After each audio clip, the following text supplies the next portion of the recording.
Hey guys, tonight we're stepping into a time and place that might make your heated blanket feel like a godsend. You're about to live through one of the most unforgiving winters in medieval history. No modern plumbing, no thermal underwear, and zero chance of Postmates delivering hot soup to your collapsing hut. It's the year 1315, and while you're busy tugging at your frost-stiffened tunic, you'll soon realise you probably won't survive this.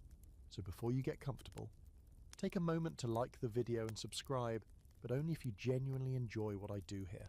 And let me know in the comments, what city are you listening from and what time is it right now? Are you wrapped in a blanket? Do you hear a fan humming softly in the background? Now dim the lights, maybe turn on a fan for that soft background hum, and let's ease into tonight's journey together. It begins in the lowlands of Europe. The air turns thick and damp around midsummer. Not that strange at first, but the rains don't stop. Weeks of grey skies slide into months, and the ground, soaked beyond saturation, drowns in its own despair. By late September, instead of the crisp bite of fall and ripe harvests filling barns, you've got spoiled grain rotting in the fields, the livestock slipping in the mud and keeling over from sickness. You can practically smell the mildew setting into the hay. The year is cursed. People whisper, and maybe they're right. By November, the temperatures drop, not in a cosy cocoa-sipping way, but in a your shoes freeze to the floorboards way. The earth, still soggy from the biblical rains, locks solid overnight. Roads, mud just days ago, are now jagged ruts of ice that shatter wagon wheels. The rivers crackle with frost, the wind shoves through gaps in your door like it owns the place, and you're still wearing the same 2 tunics you had last spring. You live in a small village on the edge of the Ardennes. One hall, a few thatched cottages, a church that doubles as a storm shelter, and a blacksmith who's already given up fixing ploughs. There's no real insulation in your home, just wattle and daub walls, and maybe if you're lucky, some moss stuffed in the cracks. Your family gathers in one room at night. Everyone, including the goat, because warmth is warmth. The hearth burns low, fed by scraps of wood you dragged in weeks ago. You ration fuel, food, and even movement, because breathing hard just fogs up your only glass window, and wiping it clears nothing but your hopes. Outdoors, the world goes still. You step outside before dawn to relieve yourself, and the moon glitters off the frozen fields like shards of broken mirror. A thin frost covers the stunted cabbages you tried to save with prayer and a burlap sack. You mutter curses under your breath, not too loud. You don't want to tempt fate, or the priest who says this winter is God's punishment for your sins. People started changing in the cold, not just their fingers. Those go purple by December, but their minds. That neighbour you used to trade eggs with, gone to another village, or maybe just gone. No one's really sure. The miller's wife was caught boiling shoe leather in a pot, and honestly, it smelled edible. There's this glaze over everyone's eyes now, like they've forgotten spring was ever a thing. You catch your reflection in the icy bucket water and barely recognise yourself. You look like you're made of bark and bone. You're hungry, yes, but that's a background hum now. You dream of apples, not pies, just apples, with that crispy snap and tart bite. But your days are spent chewing dried peas and hoping your gut doesn't turn on you in the night. Once, your younger brother found a carrot under the snow, and you all stared at it like it was a diamond. One historical note here: this winter is part of the Great Famine of 1315 to 1317, one of the worst natural disasters Europe had seen in centuries. It wasn't just the cold, but the combination of non-stop rain, flooding, and then the sudden freeze that made everything worse. Over these years, an estimated 10 to 15% of the population died, mostly from starvation, but disease, desperation, and exposure played their parts. But let's get back to your freezing reality. You wrap your hands around the fire each morning and whisper thanks if you wake up with all your toes. That's not a joke. You've seen your uncle's foot, 2 blackened nubs where his smallest toes used to be. He laughed it off, said he was lighter now, but the smell of decay tells a different story. The local herbalist tried to rub it with goose fat and sage, but everyone knows he won't last till spring. You hear the whispers about whose turn it is to dig the grave, even before the body cools. Fringe fact time: did you know that people in this era believed that winter air could carry demons, not just colds or bad luck, but literal spirits that would sneak through cracks and suffocate children in their sleep? So families sometimes hung sprigs of dried herbs or carved protective runes into beams, hoping to confuse or frighten these invisible invaders. You probably did the same last week, if only because your grandmother insisted. There's one priest in the village who thinks this winter is a test. He walks barefoot into the snow, lashes himself with a frozen reed, and chants psalms until his beard is glazed in ice. He thinks your suffering has purpose. You think he's probably just hungry and bored. Scholars still argue over what caused this climate shift. Some blame solar minima, others volcanic activity, and some even wonder if it's the tail end of the medieval warm period collapsing into the Little Ice Age. Doesn't matter to you, you're just trying to get through another night. Your mother says not to worry, that God will provide, that snow is just sleeping water, that the sun always comes back. But when you look out at the barren field, the silence presses into your ears. No birds, no wind, just the faint crackle of something freezing deeper in the woods. You close the shutters, you huddle close, and you wait. The hunger creeps in before dawn like a slow ache behind your ribs. You can't remember the last real meal, something with colour, warmth, weight. These days, you're surviving on a thin gruel made from barley husks and mystery broth. And even that's starting to taste like wet parchment. You wake up cold, but it's the gnawing emptiness in your stomach that gets you out of bed. Or rather, off the straw-stuffed mat you share with your younger siblings, one of whom is coughing again. You hope it's not serious. You can't afford serious. The year is still 1315. And the Great Famine is tightening its grip like a cruel hand around the throat of every village in Northern Europe. It's not just the weather anymore, it's the chain reaction of loss. Failed crops mean empty granaries. Empty granaries mean no seed for next season. And without seed, there's no hope. That's when the hoarding starts. The locking of doors. The sudden silence when someone mentions food. You trudge to the community bakehouse, but there's no line today. No one has flour. No one even has bark. Some folks tried grinding tree bark into meal, mixing it with dirt and mashed roots to bake into what they call famine bread. You tried it once. Your teeth haven't forgiven you. You're not sure your intestines have either. One of the old men said it was like chewing salted leather, soaked in clay, which honestly sounds better than it was. Inside the bakehouse, the air is warm and hollow. The oven's cold, not a crumb on the stone floor. A child is crouched in the corner, chewing on a shoe sole, eyes blank. No one bothers him. It's not a joke anymore. This is just what survival looks like. You exchange a look with the baker's wife. She shrugs. No words left to say. You head back toward the cottages. Your breath fogs in the frigid air, trailing behind you like smoke. There's a line forming near the chapel. You already know what it is, another delivery of grain. Except it's not grain anymore. It's whatever the manor lords scraped together. Bran swept off barn floors. Fermented mash from beer casks, even some crushed beans that smell like mould. Still, you get in line. While you wait, someone mutters about the storm coming. Another? The sky's already leaden. The clouds dragging their grey bellies across the horizon like bloated animals. Wind picks up and you tug your cloak tighter. It smells of mildew and sheep and has a hole near the shoulder. You can feel the wind finding it, like it always does. A donkey collapses ahead in the queue. Its owner, an old woman in a torn coif, just sits beside it, rocking slightly. No one helps. You want to. You even take a step, but your mother's voice stops you, even though she's not here. Don't waste your strength. That's the motto now. Every motion is measured, every kindness taxed. It's not cruelty, it's conservation. Historically, this famine was catastrophic not only because of the weather, but because of the complete breakdown of infrastructure. Roads were impassable, trade halted, and feudal lords, who were supposed to support their serfs, hoarded what little they had. Some even raised rents in the middle of the crisis. There were no national relief programs, no grain reserves. The church offered prayer and sometimes soup, but not nearly enough. Starvation became a shared national identity. You finally get your portion, half a bowl of watery porridge with floating husks. It's warm though, and for a moment, that's all that matters. You sit on a frozen stump and sip slowly, letting the heat return to your fingers through the crude clay bowl. A raven watches from a bare tree branch. You stare back. It doesn't blink. Then you hear it, screaming somewhere near the village edge. You and a few others run, or more accurately shuffle, toward the sound. It's a small barn, one of the newer ones built last spring. Smoke billows from the roof. Not fire, steam. Someone left a pot boiling too long. Inside, a man cradles his wife. She collapsed while carrying a pail of snow to melt. The heat and cold shocked her body and she fell. Her lips are blue, her fingers already darkening.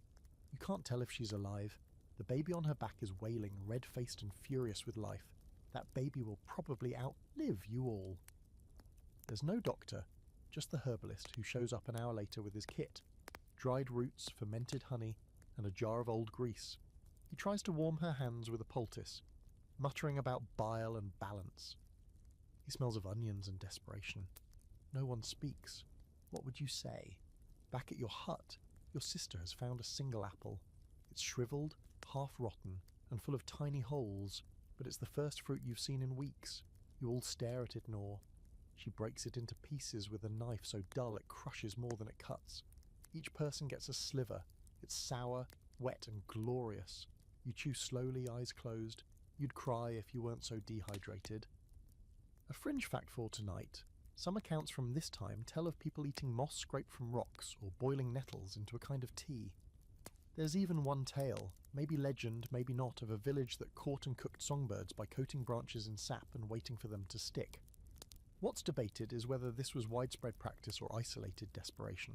Either way, it tells you something about what people will do when hunger becomes louder than dignity. As night falls, the cold returns with its full force. You huddle under a wool blanket, stiff with smoke and old sweat, listening to the wind batter the thatch above. Someone coughs. Someone prays. You stare at the rafters and count knots in the woods to distract yourself from your stomach. You dream of bread, thick, crusty, warm, the kind you used to dip in stew before everything went grey and sour. You try to remember the smell of yeast, but all you can summon is the tang of rot and damp straw. You roll over and try to sleep because tomorrow will be colder, and no one's coming to help. By now it's earlier December, and the village feels like it's curling inward on itself, shrinking beneath a thick crust of frost and silence. You wake up to the sound of the shutters creaking, not from the wind this time, but because the hinges are frozen solid and groaning like old bones. You roll off your mat slowly, joints aching from days of sleeping cold and cramped.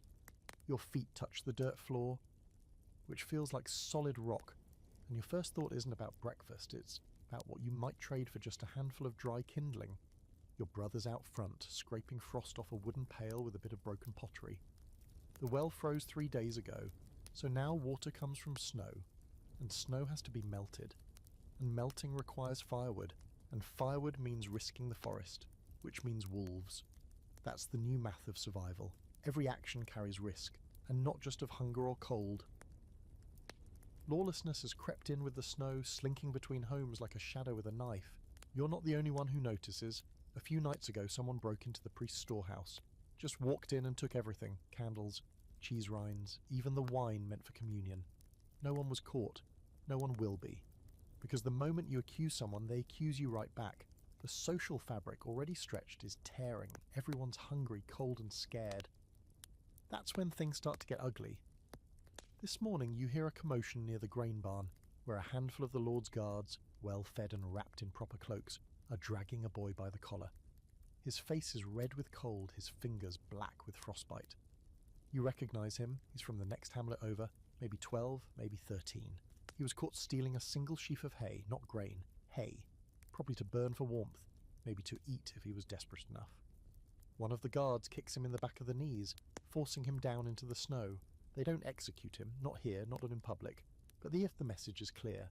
They let him crawl away on his own, which somehow feels worse. You walk away before you see where he goes.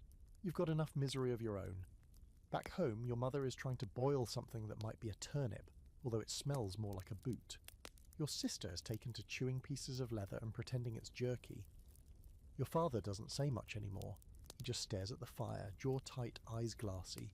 You worry he's given up, even if his body hasn't.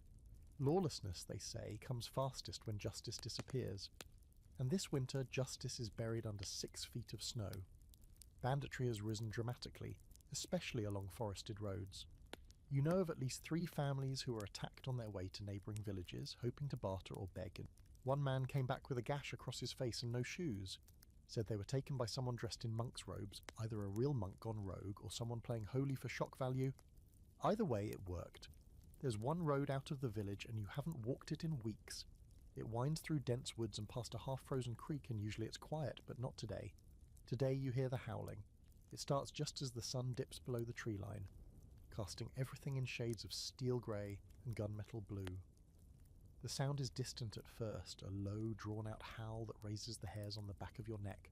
Then another joins it. Then a third.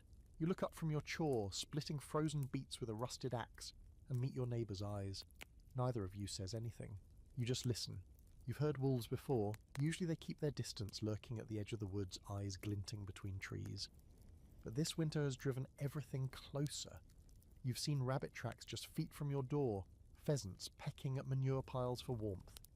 If prey is bold, predators are bolder. That night you and your family push the heavy table against the door and stack firewood under the windows. It won't stop a determined wolf, but it might slow one down. You keep the fire going through the night, feeding it with old fence posts and broken furniture. The house smells like burning varnish and desperation.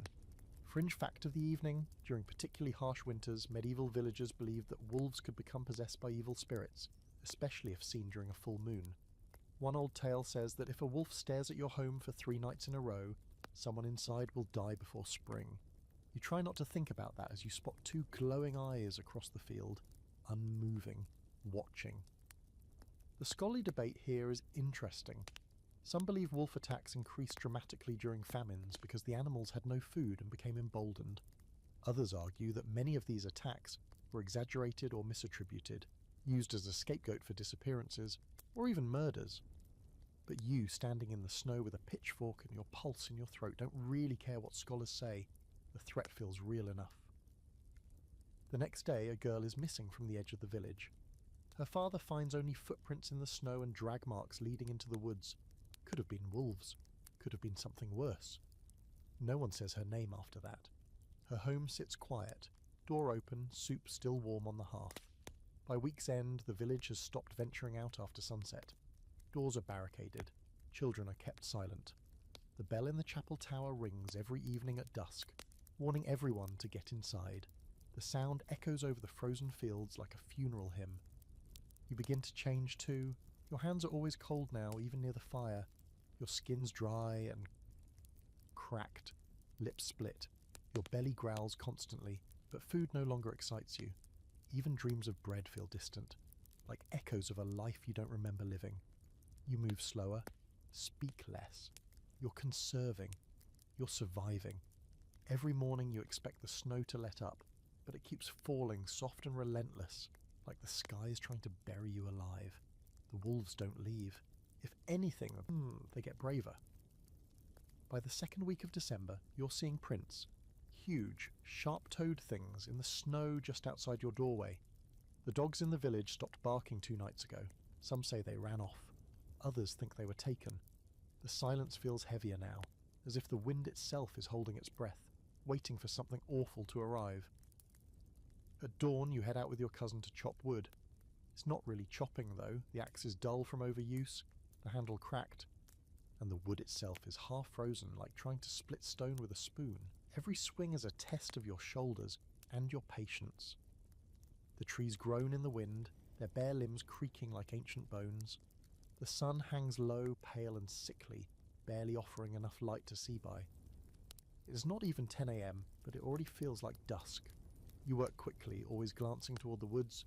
Then you hear the howl again, this time closer, much closer. You and your cousin freeze, the kindling forgotten at your feet. He slowly turns his head, and you both scan the edge of the forest. Nothing but trees and frost, but you can feel the presence, a kind of pressure in the air, something watching. You both back away without a word, dragging the wood bundle between you, breath clouding and nerves frayed.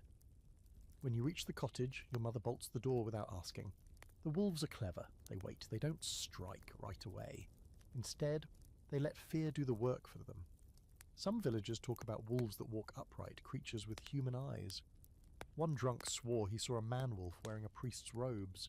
Another claimed he saw one laughing, actually laughing, after snatching a goat. You want to dismiss it, say it's just fear-twisting minds, but the truth is everything feels possible now, a historical fact worth chewing on. In harsh medieval winters, wolf attacks were not uncommon. Entire towns reported sightings of packs roaming roads, attacking lone travellers, even circling settlements. France in particular saw a spike in recorded wolf incidents during cold spells. In 1450, centuries after the winter you're surviving now, the beast of Gévaudan terrorised the French countryside. An event still shrouded in debate, possibly so wolf, possibly something else. So while you might scoff today, back then, the fear was real, and for good reason. The village elders hold a meeting in the church. You're not invited, too young, too poor, too expendable, but you hear the whispers afterward. They talk of setting traps, poisoning meat, even lighting fires around the village perimeter, though no one wants to waste the precious fuel. One man suggests hunting the wolves, but no one volunteers. The blacksmith laughs bitterly and says, "Let them come. At least we'll have meat again." No one laughs with him. The next morning, you're shaken awake before dawn. Something's happened. You rush outside, boots half-laced, coat flapping open. The snow glows faintly under a full moon still lingering on the horizon. People are gathered around the edge of the village where the shepherd's hut used to be. Now it's gone, burned to the ground. Smoke curls into the sky, like a slow, sad ghost. They say the wolves got in through the roof, tore a hole straight through, dragged the sheep out one by one. The shepherd tried to fight them off with a rake. They found pieces of him in the snow. The rest is just ash and soot. This is the turning point. No more talk of traps or waiting. People begin reinforcing their homes. Fences are torn down and rebuilt into barricades. Old beams are stripped from barns to cover windows. The blacksmith starts fashioning spears from whatever metal scraps he can find. They won't stop wolves, not really, but people feel better holding something sharp. Still, you feel the change. It's not just fear anymore, it's resentment. You overhear people muttering that the wolves are punishment, that someone in the village brought this on, maybe someone with bad blood, maybe someone cursed, and that's how the real danger begins. Because in the absence of food and light and heat, people start looking for someone to blame. Fringe belief incoming. In parts of medieval Europe, it was widely held that certain people could turn into wolves. Not just werewolves as horror legends would have it, but actual cursed souls who took on the form of animals in the dead of winter. Some claimed that witches used the cold to cast dark spells, drawing wolves to the village as messengers or assassins. If someone looked you in the eye too long, or if their chimney smoked too late at night, they might be hiding something. You think it's ridiculous, until it's your neighbour they accuse. Old Tomlin lived alone since his wife died 2 winters ago. Kept to himself, raised rabbits, harmless. You've known him your whole life, but people start whispering about the claw marks on his door, about how he never seems cold, about how his rabbits never vanish even when everyone else is starving. One night, a group of villagers show up at his door. Torches, ropes, shouts. You watch from the shadows, heart pounding. They drag him out, throw him into the snow, demand answers. He cries, begs, tries to explain, then someone finds a wolf pelt in his shed. That's all it takes. They don't kill him, but they banish him. Push him into the woods with nothing but his clothes and a cracked walking stick. You know what that means. Everyone does. He won't last a night. You stay up late that night, listening. The wind hisses through the shutters, and the fire flickers low. You think about Tomlin, about the wolves, about how close people are to becoming animals themselves. The scholarly debate. Whether accusations like that were driven by fear or calculated cruelty. Some historians believe villagers used witchcraft or werewolf rumours as tools to get rid of burdens. Those who ate too much contributed too little. Others argue the belief was genuine, rooted in centuries of folklore and reinforced by church teachings that made demons and curses feel terrifyingly real. Either way, the result was the same. Suspicion became a weapon, and winter was its blade. The next morning, fresh snow has fallen. You open the shutters just enough to peek out. There, in the middle of the road, is a rabbit. Whole, still freshly killed, its throat torn out. You step outside, the wind bites instantly. You glance around, no tracks, just the rabbit. As if left for you, you don't hesitate. You scoop it up and hurry back inside. Maybe it's a gift, maybe it's a warning. Either way, tonight, you eat. You never thought a dead rabbit could feel like a miracle. It's warm in your hands, heavier than it looks, the fur soft beneath your stiff fingers.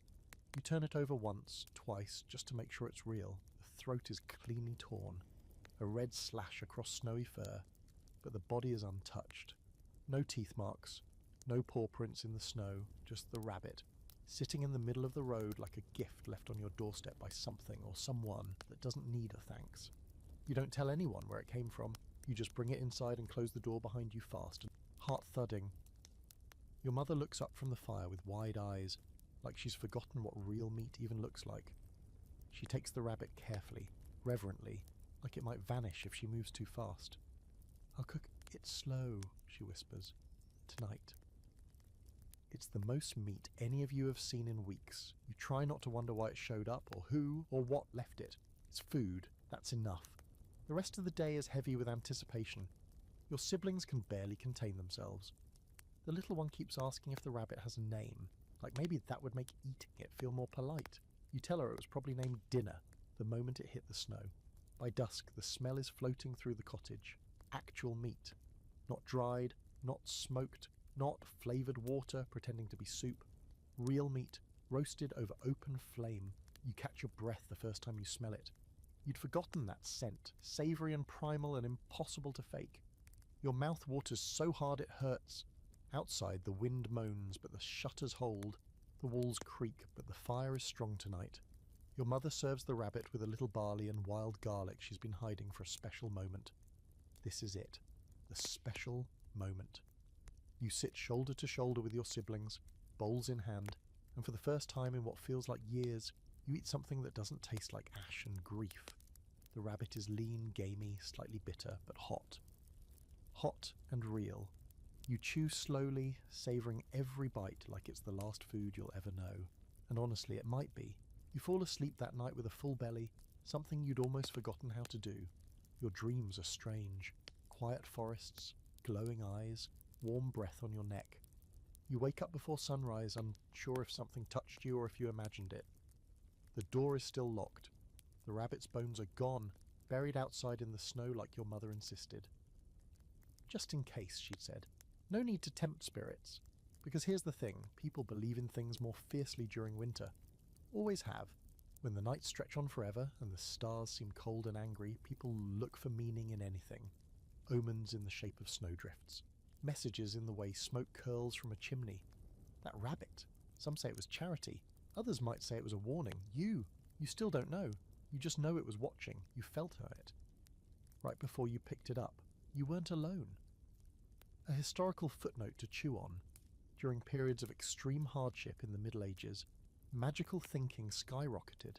People turned to relics, saints, superstitions, anything that offered structure in the chaos. Holy wells were visited more often. Offerings were left for long-dead saints. Villagers in isolated areas even whispered prayers to the old gods, the ones buried under centuries of Christian fear. When the world freezes, reason often does too. The rabbit isn't the last strange thing either. 3 days later, a man arrives in the village. Alone, no horse, no sled, just a sack slung over his shoulder and a short bow strapped to his back. He's not from around here. His accent's strange and his beard is clean, trimmed even.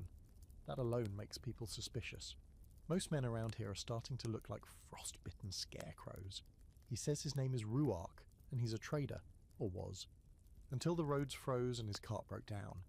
He says he's just passing through, looking for shelter. But he doesn't seem cold, not really. His boots are dry, his coat looks new, and his eyes are the colour of old ice. The village elders don't trust him, but they don't turn him away, not in this weather. He's given a place in the church where the air is marginally warmer and the rats are less bold, but people keep their distance. They watch him. You're curious, though. You sneak over that night just to see. He's sitting by the altar, warming his hands over a candle, humming something low and strange. You don't recognise the tune. It sounds older than Latin, older than anything you've ever heard. He sees you, smiles. "You ate the rabbit," he says. Your blood runs cold. You don't answer. You just stare. "It was meant for you," he adds, his voice like snow falling into still water. A test. You passed. And then he turns away. As if that's the end of the conversation. You don't sleep well that night. Not because of fear, though there's plenty of that, but because you can't stop wondering, how did he know? There's an old story your grandmother used to tell about a creature that roams in winters like this, offering help to those who are still human enough to share. It leaves gifts for the desperate, watches the kind-hearted, and punishes the cruel. You never believed it. Now, you're not so sure. Fringe belief for this chapter. In certain regions of medieval Europe, people believed that harsh winters brought not only wolves and sickness, but spirits that tested the moral fabric of a village. The Slavs had Morosko, the frost spirit who both rewarded and punished. The Celts spoke of the Cailleach, a hag of winter who shaped the land with her staff and demanded respect. In hard winters, stories like this weren't just bedtime tales. They were social control, wrapped in mystery. Scholars still argue about their origins. Some say these were metaphors, psychological coping mechanisms. Others believe they were memories of older gods softened by time and reshaped by the church. But none of that matters much to you. Not here, not now, because the next morning Roark is gone. No footprints, no packed bag, no bow, just a single rabbit bone, cleaned and polished, sitting on the church altar. The rabbit bone stays on the altar for 3 days. No one touches it. Not even the priest, who is usually quick to tidy anything left unattended near holy ground. It just sits there, white, smooth, and glinting faintly in the candlelight like it doesn't belong to this world. People come into the church to warm themselves, to pray, or to just sit in the relative silence. Everyone sees it. No one talks about it, but they all feel it. You walk past it once and swear the air gets colder. Not just the physical cold that's been gnawing at your joints for weeks, but a stillness deeper than snow, like the kind that falls when something is watching. You wonder if it's a warning, or maybe another test. Outside, the village shuffles on. The cold hasn't let up, not for a single day. The sun rises like an afterthought, skimming the treetops and vanishing by afternoon. Even the crows are fewer now, as if nature itself has called time on your little outpost. The world is a painting in grey and white, ash sky, bare branches, snow like a dirty shroud. And life inside the walls isn't much better. The manor lord has retreated to his tower and stopped sending grain rations. The guards now walk in pairs, swords drawn, eyes hollow. When one of them collapses from fever near the village square, no one helps him up. They just watch. It's not hatred anymore, it's detachment. Survival has melted everything else away. You spend your days in the same loop, collecting snow to melt, feeding the fire, trying not to think about hunger. The rabbit gave you a brief reprieve, but now your stomach's back to twisting itself into knots. You chew dried twigs sometimes just to feel like you're eating. Your breath smells like metal. Your gums bleed. And the animals, those that are left, are acting strange. The goats won't go near the church anymore. A few pigs, gaunt and wild-eyed, escaped their pens and now roam the village like drunk bandits, rooting at frozen garbage heaps and squealing at the sky. One of them wandered into your cottage last night, sniffed the fire, then bolted like it had seen something none of you could. You wanted to catch it, but part of you was too scared of what it saw, of what might be behind it. Historical side note, medieval Europeans often attributed animal behaviour to supernatural signs, especially during extreme weather. If your cow refused to cross a threshold, it wasn't a stubborn cow, it was a warning. Entire planting seasons were altered based on the behaviour of sheep, and cats, well, they were witches half the time, according to half the population. Logic bent easily in the cold, but logic isn't doing you much good these days. You're helping your father clear snow off the roof when he suddenly freezes, hand halfway to the next shovelful. You follow his gaze and see it too, out beyond the field, just where the woods begin. A figure, still as stone, watching, too far to see clearly. But the shape is human, or humanoid. A long cloak, hood up, no movement, not even in the wind. You blink, it's gone. Neither of you say a word. You just go back to shoveling, pretending you didn't feel the weight of its stare. By nightfall, the village is locking down earlier than usual. Candles are lit behind closed shutters. Fires crackle behind bolted doors. The chapel bells ring once, then fall silent. Even the priest seems unnerved. You catch a glimpse of him in the church, praying more fervently than you've ever seen, on his knees, face pale, clutching a silver cross with white knuckles. That night the wind changes. It's sharper somehow, like knives in motion. You dream of hoofbeats on snow and a voice that keeps repeating your name, softly at first, then louder, like it's inside your chest. You wake up gasping, the air freezing in your lungs. The fire has gone out. In the pale moonlight you see prints on the floor. Not boots, not paws, bare feet. Human doigt says, but wrong. The toes are too long, the arch too high, the stride too wide. They start near the fireplace and lead to the door, then vanish into the snow outside. You don't wake anyone. You just sit there, back against the wall, knife in hand, and wait for the dawn. When morning finally comes, you're not sure it's better. You drag yourself outside and find the village gathering around the chapel.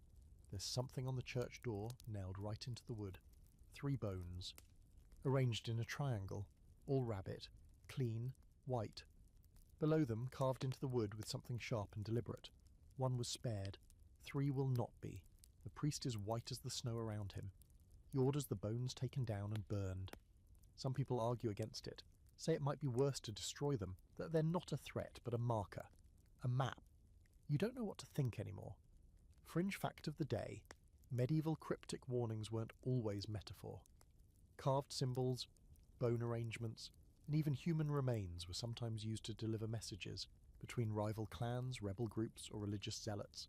But in times like these, no one's organised enough for politics. That leaves the only other explanation, something ancient, something old enough to use bones as language.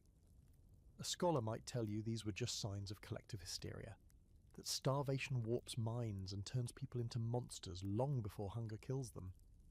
But you've seen monsters now, or at least things that pretend to be human, and the worst part? You're starting to understand them. Because when your neighbour's boy goes missing the next night, no one looks for him, not out of fear, but because deep down you all believe he was one of the 3. The boy's name was Alric. You remember that because he used to throw pebbles at your window in the summer, begging you to sneak out and help him chase frogs down by the stream. He had hair the colour of straw and a gap in his front teeth that made him whistle when he laughed. Now, there's nothing left of him but a name people whisper in the past tense, and even that's fading fast. No one talks about what happened. No one asks where he went. His mother sits on the edge of her bed with her apron in her hands, rubbing it like she can worry the fabric into bringing him home. His father, a thick-shouldered man who once chopped firewood shirtless in winter just to show off, but won't meet anyone's eyes. He stands near the hearth all day now, staring into the embers, like maybe if he watches long enough he'll see his son's reflection in the flames. You know what everyone's thinking, even if they won't say it out loud. Alric was one of the 3. The second bone offering is coming, maybe tonight, maybe tomorrow, but it's coming. Just like the cold, just like the hunger, just like the strange shapes moving at the edge of the woods and the worst part, you don't even question it. That's the real horror. The speed at which everyone accepts the abnormal. Last month you would have screamed at the sight of bones nailed to a church door. Now you wake up checking your own doorway, just to make sure it isn't your name written in marrow. The freeze deepens. Ice creeps in through cracks in the walls, forming delicate spiderwebs across your wooden beams. Your breath fogs indoors, even with the fire going. You layer on every scrap of cloth you own, shirts, wool rags, a tattered cloak that smells like old potatoes. You've stopped changing clothes entirely because everything is too cold to remove. You stink, everyone does, and no one cares. You try to keep busy. That's the trick with this kind of suffering. Keep your hands moving, your mind occupied. So you mend things. A hole in the roof with a patch of deerskin, a broken stool with nails you pulled from your own doorframe. You sharpen sticks into stakes just in case. You rearrange furniture to cover the windows better. You learn how to sleep with one eye open, how to breathe quietly so no one hears you thinking. But nothing keeps the cold out completely, especially at night. You hear things now, not just the wolves, those are still there, howling at regular intervals like they're keeping the but other things. Creaks in the snow when no one's outside, a voice, sometimes low and rhythmic, muttering words in a language you don't know. Once you could swear you heard singing, but the singing had no melody. It was like someone had taught a ghost to hum. Historical fact time. During prolonged winters in the Middle Ages, particularly in famine years like 1315, people often reported auditory hallucinations, whispers, screams, bells that weren't there. It's easy to chalk up to hunger, cold and sleep deprivation, but the records exist, in monastic journals and local ledgers. And some of them, more than a few, describe things eerily similar to what you're hearing now. The fringe stories, though, those don't get written down in neat script by monks. Those you hear passed around fires in half whispers, like the one about the family in the next valley who left out offerings. Blood in a bowl, a loaf of bread and a lock of hair. The next morning the snow around their home was melted in a perfect circle. Their goats were untouched. One of them even started producing milk again. Of course, no one's seen them since. You ask your mother, half joking, if maybe you should leave something out too, as her eyes go wide. "Don't invite anything," she hisses, like you've just offered to burn the Bible for kindling. Once you invite it, it never leaves. You drop the idea, but it sticks in the back of your head like a splinter. And then the second sign comes. It's late evening when someone screams. A real scream this time, raw, breaking, terrified. You're already halfway out the door by the time you realise it came from the blacksmith's home. You run with others through the snow, past fences and flickering torchlight, until you reach the threshold. The blacksmith's wife is on her knees in the snow, hair tangled, hands covered in blood. Her eyes are wide, but she's not looking at anything, just past everything, the kind of stare you only get when your mind refuses to process what it's seeing. There, nailed to the beam above their door, are 3 more bones, another rabbit, another triangle, but this time beneath it something worse, a tongue, human, still fresh, still wet. You know whose it is. Gideon, the blacksmith's apprentice. 16 years old, cocky, loud, always flirting with the girls, gone now, or at least most of him is. The blacksmith says nothing. He just tears the bones down with his bare hands and throws them into the fire. The tongue, too. It hisses as it burns. No one cheers, no one comforts him, because now it's 2 gone, 1 to Kimjo. People begin locking their doors tighter. Hanging crosses, burning herbs. Some carve runes into their doorframes, old ones, the kind the church forbids. Even the priest doesn't object this time. He just sprinkles holy water on everything and mutters prayers like a man who knows they're not working. That night, you try not to sleep. You lay still under your stiff blankets, listening for movement. Listening for your name. Your eyes keep flicking to the window, half expecting to see a face pressed against the glass. You wonder who the third will be. You wonder if it's already been decided. The scholarly debate here, whether these bone signs, real or legendary, were rituals from forgotten religions or acts of psychological warfare by desperate people. Some argue they were symbolic punishments. Others say they were warnings from splinter cults that worshipped winter as a living entity.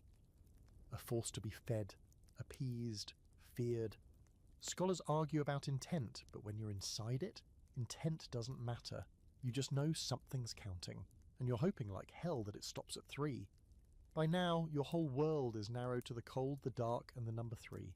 2 gone, 1 to go, every time someone coughs, stumbles, or is a little late coming home from gathering firewood. Everyone looks at them just a little too long. You can feel it settling in, the counting. People eye each other like cattle at market, like one of you is already marked and no one wants to get too close in case whatever's out there is contagious in more than just hunger or fear. No one talks about Gideon. His name is scrubbed from the air like a dirty secret. Same with Alric. Their homes sit heavy and silent, windows boarded, doors shut. Sometimes you swear you hear something moving inside, like a restless echo left behind you, but you don't go near. You don't even walk on that side of the road anymore. Your mother keeps a candle burning at all hours now. It eats into your fat reserves. The leftover lard she's been carefully hoarding in a cracked ceramic jar behind the hearth. But she insists. Light wards off things that walk in cold, she says, and you don't argue. The candle flickers through the night. Its glow soft and unsteady, and you start counting the seconds between wax drips just to stay awake. But sleep always wins eventually, and when it does, your dreams get worse. This time it's not just strange sounds or shifting shapes. You're in the forest, barefoot, teeth chattering, and the trees are whispering. Not creaking, whispering. Like 100 voices just under your hearing, threading through the branches. They're saying your name again. Only now you understand the words. You are the third, you are the third. You wake up gasping, soaked in cold sweat. Your breath fogs in the air. The candle is still lit. But the wax has pooled strangely. 3 drops melted into a perfect triangle. You don't tell your family. You don't tell anyone. You start to think maybe it's just you. That maybe you're unravelling. And honestly, who wouldn't be? The cold's in your bones, the hunger's in your brain, and the only thing constant is the wind, gnawing at your cottage like it's trying to bite its way in. You try distraction, chores, cutting more wood, fixing the shutters again, but it's all mechanical now. There's no purpose, just rhythm. Survival is a loop and you're stuck in it. Days bleed into each other like melting snow, colourless, tasteless, and always damp. Then one morning something changes. You're out behind the cottage, gathering snow to melt, when you see a group of villagers near the church. They're all clustered around a wagon, talking in low, urgent tones. You edge closer. Someone's returned. A hunting party that left nearly 2 weeks ago, looking for game in the highlands. They were presumed dead. And maybe they are. There are 3 of them, but none look alive in the traditional sense. Hollow cheeks, frost-bitten fingers, eyes too wide. One's missing an ear. Another has a limp that wasn't there before. They reek of smoke and blood. They brought something back. Not meat, though. Bones, cleaned, wrapped in cloth. They say they found them, arranged in a spiral on the forest floor, near a stone altar that wasn't there before the snow fell. The priest says they need to be burned. The blacksmith says they need to be buried. The herbalist says they need to be returned. And no one wants to ask what that means. One of the returned men, Jonas, a man who once danced drunk on a summer feast table, pulls you aside later. You're not sure why. He's shaking, even indoors, even with a fire. He smells of rot and pine tar. He grabs your sleeve, his nails black and sharp, and leans in too close. It's choosing, he whispers. It's watching. It wants to know if you're worth keeping. You pull away, his eyes follow you like a dog's. That night he disappears. Just gone. No bones, no trail, no note. Just his boots, neatly placed beside the chapel door. Now it's 2+1. The village counts again, murmurs rising like steam. People look at you differently now. You know they do. They don't blame you. They expect you. You're next. That triangle is missing a point. The pattern demands to be finished. In your panic, you turn to the only place you haven't gone yet, the herbalist's hut. It's cramped and warm, thick with the smell of herbs and dried roots and something slightly sour. She looks up when you enter, eyes narrowed like she already knows why you've come. You don't say much. Just ask, is there a way to stop it? She thinks for a long time. Then slowly she pulls a small jar from her shelf and sets it on the table. Inside is a blackened lump about the size of a heart strung with dried twine. It twitches barely. You don't ask what it is. You bury it, she says, at the tree that bleeds. That's it. No direction, no explanation, just that cryptic, awful phrase. You take the jar, you don't tell your mother. Fringe belief time. In parts of medieval Scandinavia, people believed certain trees were alive in more than just the obvious way. Sacred trees, they called them, marked with blood either from ritual sacrifice or natural growths that looked like open wounds. Offerings buried beneath such trees were said to reach the dead, or worse, the things older than death. The scholarly debate, whether these rituals were spiritual metaphors or real attempts at bargaining with nature. Did people truly believe a tree could absorb their fear? Or were they just performing a last act of control in a world where they had none? It's impossible to know, but you're not asking questions anymore. That night you sneak out with a jar in your coat and a shovel in your hand. The woods are deathly quiet save for your footsteps crunching softly through the snow. Your breath fogs out like a signal flare. You don't know where you're going until you see it. The tree. You've passed it 100 times before, just another gnarled birch on the edge of the forest. But tonight, it's different. Sap oozes from a crack in the trunk, thick and red, not brown, not amber, red. It drips slow, steady onto the snow, and doesn't freeze. You kneel and begin to dig. Your fingers are numb. The earth is hard, but you don't stop. You bury the jar, cover it. Whisper something you hope sounds like a prayer. When you stand, the air feels lighter. Not warmer, just less heavy. You turn to go, and that's when you see it. Far off at the edge of the trees, a figure, watching, not moving. A single glint, white bone reflects the moonlight from the palm of its hand. The final bone. It doesn't approach, but it doesn't disappear either. You walk home, never turning your back to it. It stays, right where it is, waiting. You don't sleep that night. Not a blink. You sit by the hearth, wrapped in every blanket you own, watching the fire sink into coals, then ash. Your hands tremble, not from cold, but from the kind of exhaustion that settles into your bones when fear wears out its welcome and just becomes part of you. Your mother stirs once, mumbling in her sleep, and you freeze, unsure if she's talking to you or to something else. The shadows stretch longer than they should. The wind doesn't howl anymore. It sings. When dawn finally limps over the horizon, you go outside, slowly, like every step might trigger something. The tree still stands where you left it. The ground is undisturbed. The snow looks normal, but you know better. You feel better too, not like it's over, just like a pressure's been lifted off your chest. The third offering hasn't come, yet. Back in the village, people are quieter than usual. Even the children, what few are left, don't play anymore. They sit on steps, staring at the sky like it might offer answers. Or mercy. The priest is in the square again, holding a mass no one attends. His sermons have become more desperate, less about God's love, more about his wrath. He's wearing a tattered stole and has stopped combing his hair.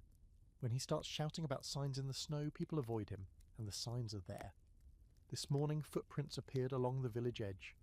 Deep, sharp, not human, not quite animal either. 3 toes splayed unnaturally wide, with claw marks gouged in the snow. They circle the bakery, loop around the well, then vanish into the frozen stream. Just gone. Like something walked on water and disappeared. Someone paints a cross on the door of the baker's home. Another nails a rabbit skull to the lintel. It's not superstition anymore, it's insurance. You help the blacksmith reinforce his door with spare timber. He's not talking much these days. His eyes are yellowed with sleeplessness, his beard stained with something darker than soot. But he still works, hammering metal into makeshift blades. You ask him what he thinks is happening. He doesn't look up. "I think it started before we noticed," he says. And then, after a long pause, "I think it'll keep going long after we're gone." You don't ask what it is, you don't want to know. At noon, there's another discovery. Out behind the granary, someone finds a set of bones, not arranged, not nailed, just left, loose, scattered, picked clean. At first, they think it's an animal, maybe a pig, maybe a goat. But then someone finds a belt buckle, then a boot. And inside the boot, a foot. No one recognizes the buckle, not right away. But then the priest speaks up, quietly. "Jonas," he says. "The one who came back from the woods, the one who whispered to you, that makes 3. But the triangle was only supposed to have 3 bones, not 9. Not scattered. The rule is broken, or changed." That night people are on edge. No one wants to be the 4th or the 5th. You hear whispers of leaving the village entirely, packing up and heading south, braving the snow, the wolves, the emptiness. One family even tries. Packs a cart, loads it with children and blankets, and wheels it toward the tree line. They don't get far. The cart returns by itself just before dawn. No people, just one new item tucked inside, a polished antler, too large for a deer, strapped with twine, resting on a child's woolen scarf. Fringe fact time: during the worst winters of the medieval period, folk stories began to evolve into something darker. Villagers reported revenants, beings that returned from the woods changed, hollow. They looked like people, but they weren't. Some had no eyes. Others had teeth too many for their mouths. The only consistent trait? They always came in winter, and they always came in 3s. Scholars still debate the origins. Some call them metaphors for plague or starvation. Others argue they were memory scars from old rituals, from days when villagers offered human sacrifices to forest gods during lean years. The kind of gods that weren't kind, the kind that counted. You start noticing a pattern. Every sign, every bone, every strange occurrence, it always follows a rule of 3, 3 animals, 3 people, 3 symbols. Then the cycle resets. But now the numbers are changing. That's the worst part. Not the monsters, not the fear, the uncertainty. You go back to the tree, the ground where you buried the jar has thawed. Just that patch. Steam rises from the earth, curling in gentle spirals, even as the wind cuts around you like a blade. You dig, hands bare, fingers raw, the jar is gone. In its place is something else. A piece of parchment, tucked into the dirt, dry somehow, untouched by snow. You unfold it slowly, carefully. 3 words scrawled in dark ink. It wasn't enough. You back away, fall nearly, run. You don't stop until you're home, panting, shaking, sweat freezing on your skin. That night you burn half the firewood stockpile just to keep the hearth roaring. Your mother begs you to save some for tomorrow. You don't care. Tomorrow might not come. You sit by the fire all night, blade in hand, eyes on the door, waiting, listening. And just before dawn, when the candle finally sputters out, you hear it. A knock. 3 times, and not a bang. Not a scratch. A knock. Polite, rhythmic, measured. You don't answer. You don't breathe. The door creaks, just slightly. Then nothing. You wait until the sun rises to move, and when you open the door, there's nothing there. Just a single footprint in the snow, human, but bare. You follow it with your eyes until it vanishes over the hill. And in that moment, you know one thing with absolute clarity. The rules are gone. Now it's just a game, and you're still playing. You've stopped asking questions. They don't matter anymore. You don't care why the footprint was there, or how it vanished without a trail, or why the knock on the door sounded exactly like your father's used to when he came home late from the tavern. He's been gone 5 years now, buried deep under the willow tree behind the chapel. But that knock, It was his, right down to the second pause between the last two wraps. You don't tell your mother, she's barely holding together as it is. Her face has gone pale and hollow, the skin around her eyes darker by the day. She's started sleeping during daylight hours and staying up through the night, like she doesn't want to dream anymore. You understand? Your dreams have turned into endless corridors of snow and whispering trees that lean too close. After the knock, you don't leave the cottage for 2 full days. You take your meals by the fire, sip melted snow slowly, and watch the light from the window creep across the walls like a reluctant guest. On the third day, the food runs out. Again. So you finally step outside, half expecting the world to have changed completely. It hasn't, and that's somehow worse. The sky is still the colour of dirty wool. The snow is still heavy, pitted with the strange tracks you no longer point out to anyone. The chapel bell is still broken, and the village looks exactly like it did before. The same bent silhouettes of cottages, the same frozen troughs and collapsed fences, the same sadness that makes your teeth ache. But there's one difference. At the edge of the village, where the road splits toward the woods and the frozen creek, a market square has appeared. You blink, step closer, rub your eyes. It's there, a dozen stalls, weathered and skeletal, all arranged in a perfect circle, each one covered in thick snow with torn canvas awnings flapping gently in the wind.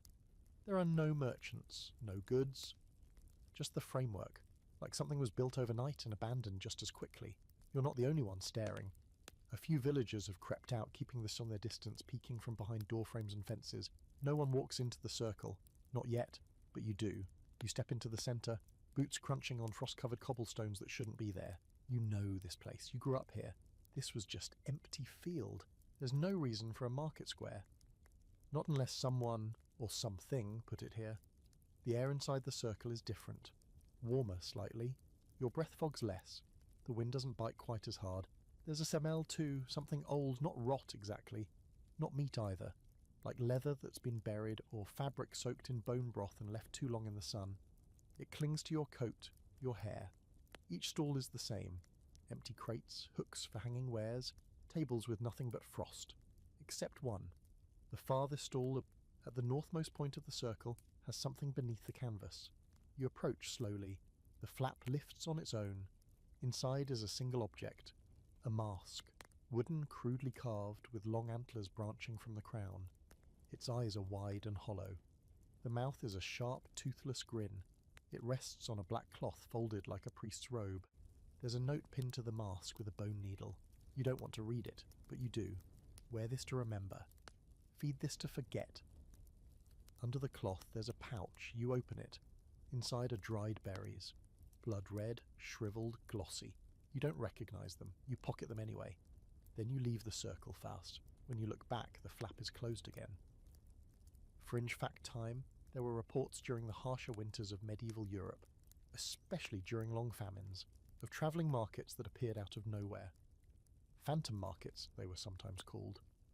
The villagers would claim that stalls had been set up overnight, offering food, clothes, warmth, but that buying anything came with a cost. The goods would turn to ash, the buyer would vanish, or the goods would be real, but the buyer would never be seen without the mask again. Were these real? Probably not, historians say. Just hallucinations, delusions born of hunger, or shared myths passed around to explain why someone went missing or snapped.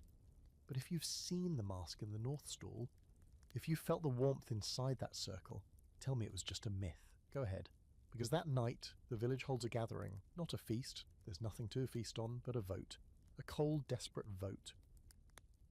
They want to choose someone to send into the woods, as an offering, not out loud, of course. No one says the word sacrifice, they say scout, messenger, deliverer. But you know, they want to feed the cold. You sit with your mother in the corner of the meeting hall, wrapped in a shared blanket, and watch the debate. Some are crying, others are angry.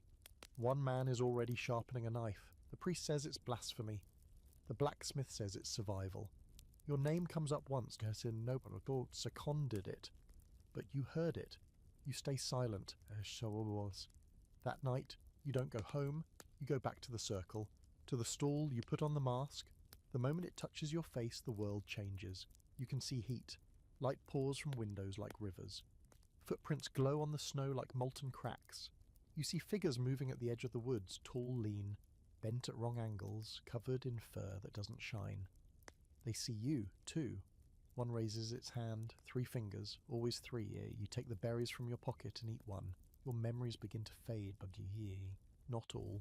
Just the warm ones, summer sun on your skin, your father's laugh, the taste of bread baked fresh, the name of the girl who kissed you once behind the well. Gone. You eat another. Now you forget the sound of your voice when you are happy. You drop the rest in the snow and tear the mask off, gasping. You're shaking.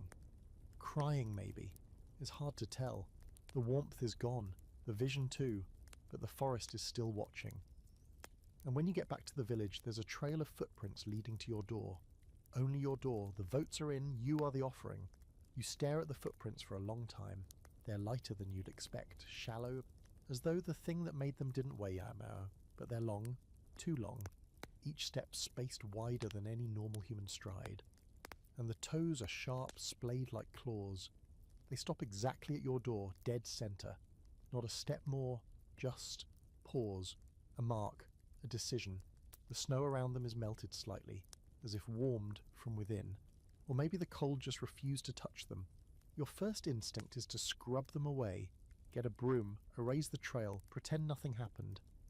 But you stop yourself. If the whole village saw these prints, it would be better.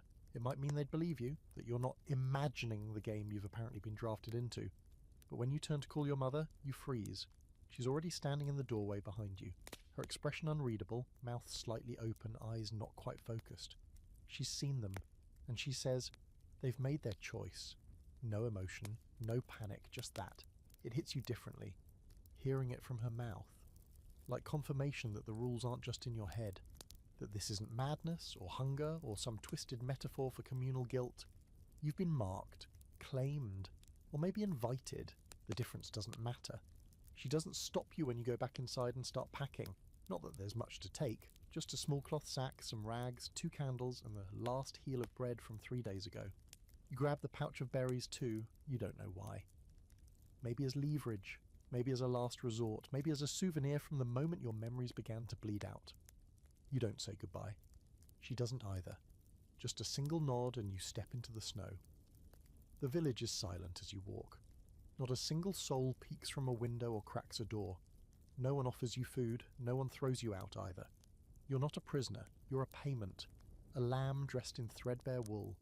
You take the northern path, the one that leads past the frozen stream, over the ridge, into the deep forest where even the wolves won't go. The snow crunches underfoot. The trees groan like old men shifting in their sleep. Branches above you scrape against each other like dry bones. You feel the cold differently now, not as something outside you, but inside, nested beneath your ribs like it's claimed permanent residence. You walk until your legs scream. Then you walk more. Eventually the forest opens up into a clearing you've never seen before. At its center is a stone structure, half buried by snow, cracked with age, covered in lichen. It's shaped like an altar, but taller, with sides etched in spirals and jagged glyphs you don't recognize. Bones hang from the surrounding trees, hundreds of them tied together with twine and hair, clattering softly in the wind like wind chimes made by something that doesn't know music. And standing at the far edge of the clearing is it, tall, wrapped in a cloak of skins stitched from dozens of animals. Antlers curling upward from its head like roots clawing toward the sky. You can't see its face, just the suggestion of one, eyes too wide, a grin carved too deep. It raises its hand, 3 fingers, always 3. It gestures once, slowly, deliberately toward the altar. You understand. It wants the offering. You kneel and reach into your sack. You were supposed to bring something, right? Yourself? A part of you? A memory? You don't know, so you grab the pouch of berries, the cursed ones from the mask stall, and place them on the altar. They sink into the stone like it's warm butter. The thing doesn't move. You wait. A moment passes, then another. And finally, it lowers its hand. You breathe. But it's not done.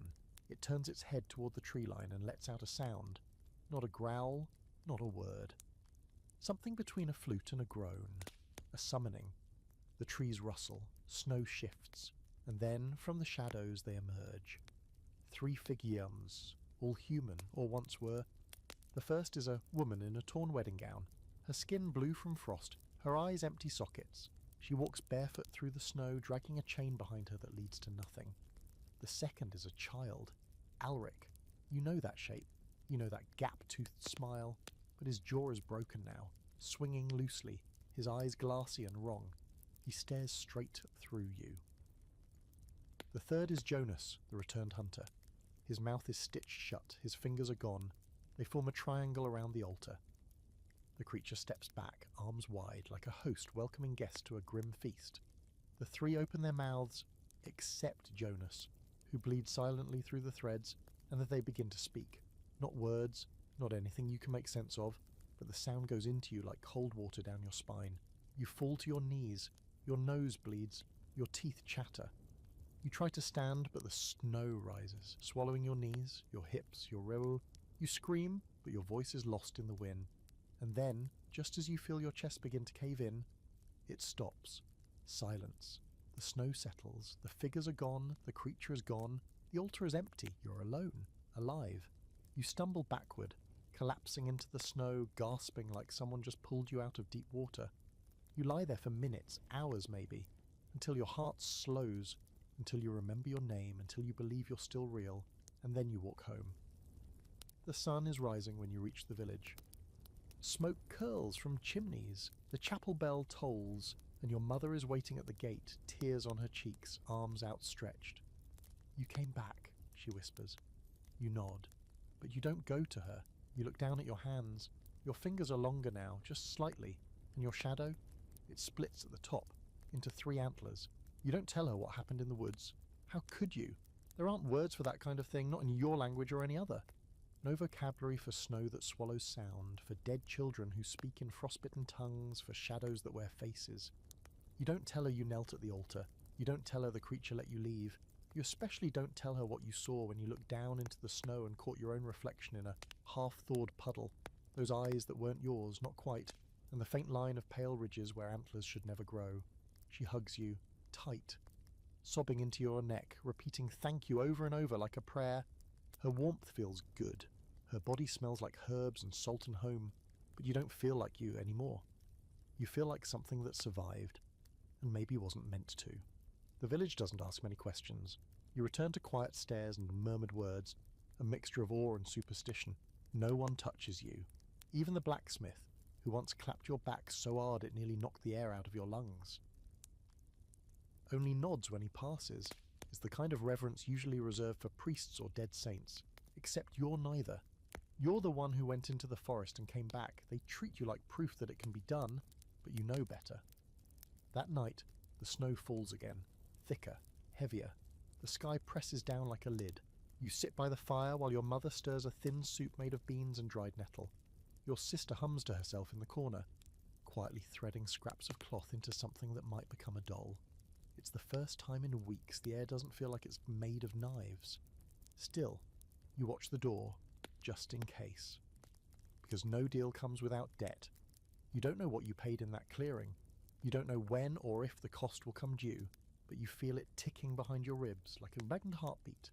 A countdown. You wake in the middle of the night and find yourself standing outside barefoot in the snow. No memory of leaving bed. There's no wind, no noise, just the sound of your own breath, and the faint rhythmic tap of something wooden. You turn. The mask is hanging from your front door. The antlers gleam in the moonlight. The eyes are dark. You don't touch it. The next day you go to the monastery, not for faith, but for answers. It sits at the edge of a craggy hill a mile north of the village, half buried in snow, stone walls cracked and bowed under the weight of too many winters. The monks live quietly, copying texts and tending what's left of their herb gardens beneath woven shelters. They're not expecting you. They never expect anyone anymore. But the oldest one, Father Ewan, nods as you approach, as if he's been waiting. He brings you to the scriptorium. The windows are narrow slits, letting in just enough light to read by. Dust floats through the beams like ash.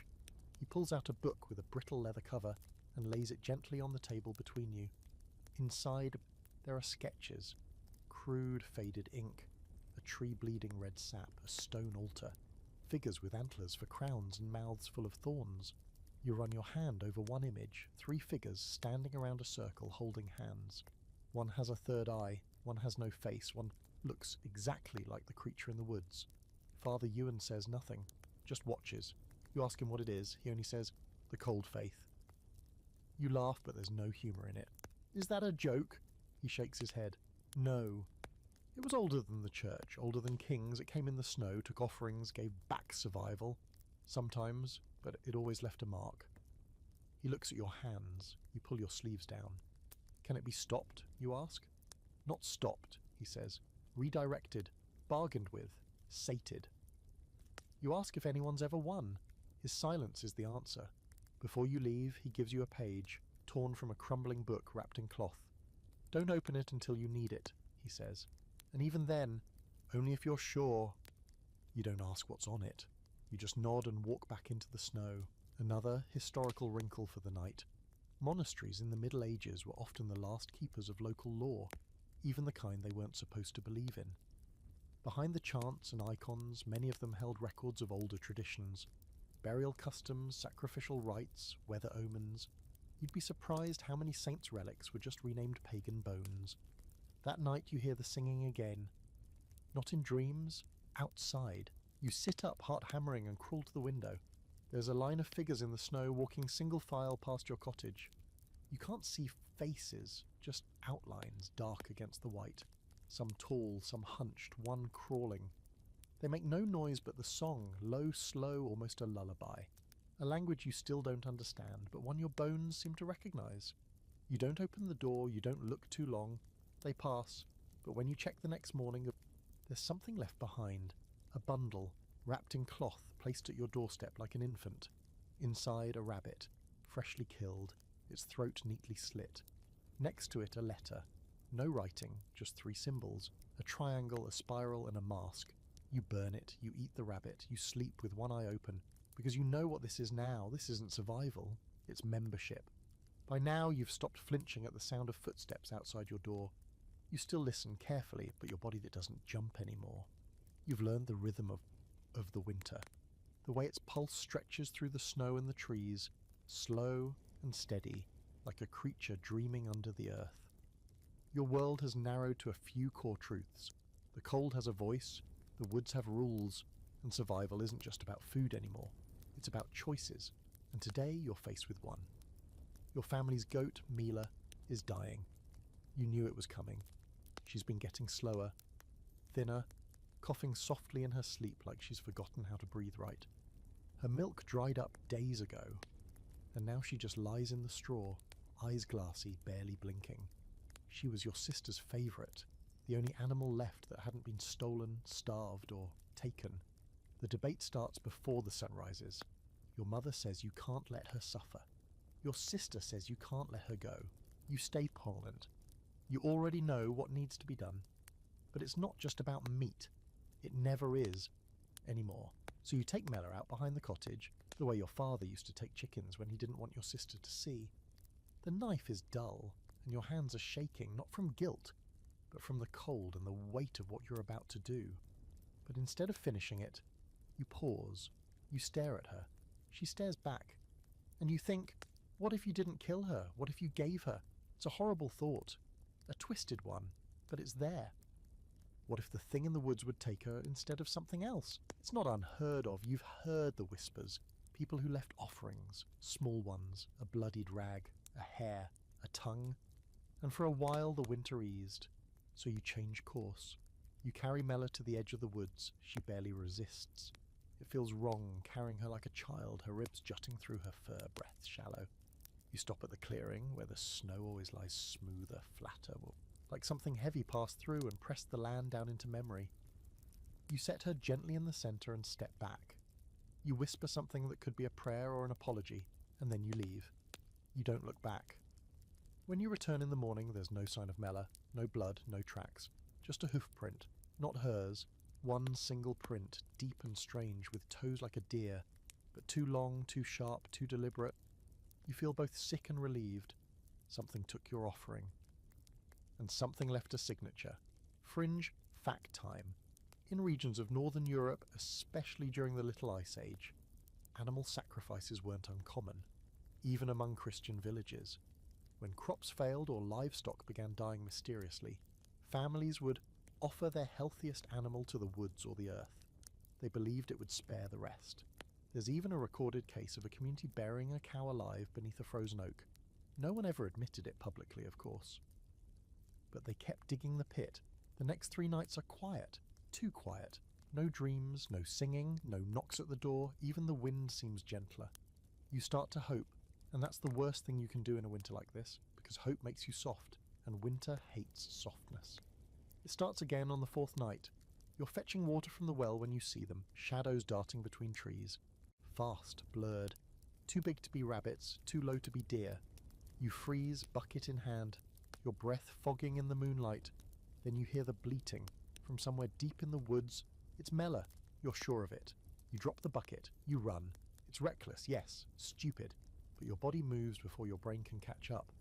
Because she was gone, taken, and now she's crying. You can't leave her. You won't. But the woods are different now. The paths twist where they used to be straight. Branches hang lower. The snow is deeper. Your legs sink to your knees. Still you push forward, following the sound, the frantic, panicked bleating that grows louder, sharper. And then, suddenly, it stops. You skid into a clearing, chest heaving, lungs burning. There in the middle is Mela, or what's left of her. She's standing, alive, but wrong. Her body is stitched. You can see the seams, black thread woven through her flesh like a child's embroidery. Her eyes glow, not metaphorically, they glow. Her head turns too far on her neck. Her bleating isn't panic anymore. It's laughter. You stumble back. Behind her in the shadows, they emerge again. 3 of them.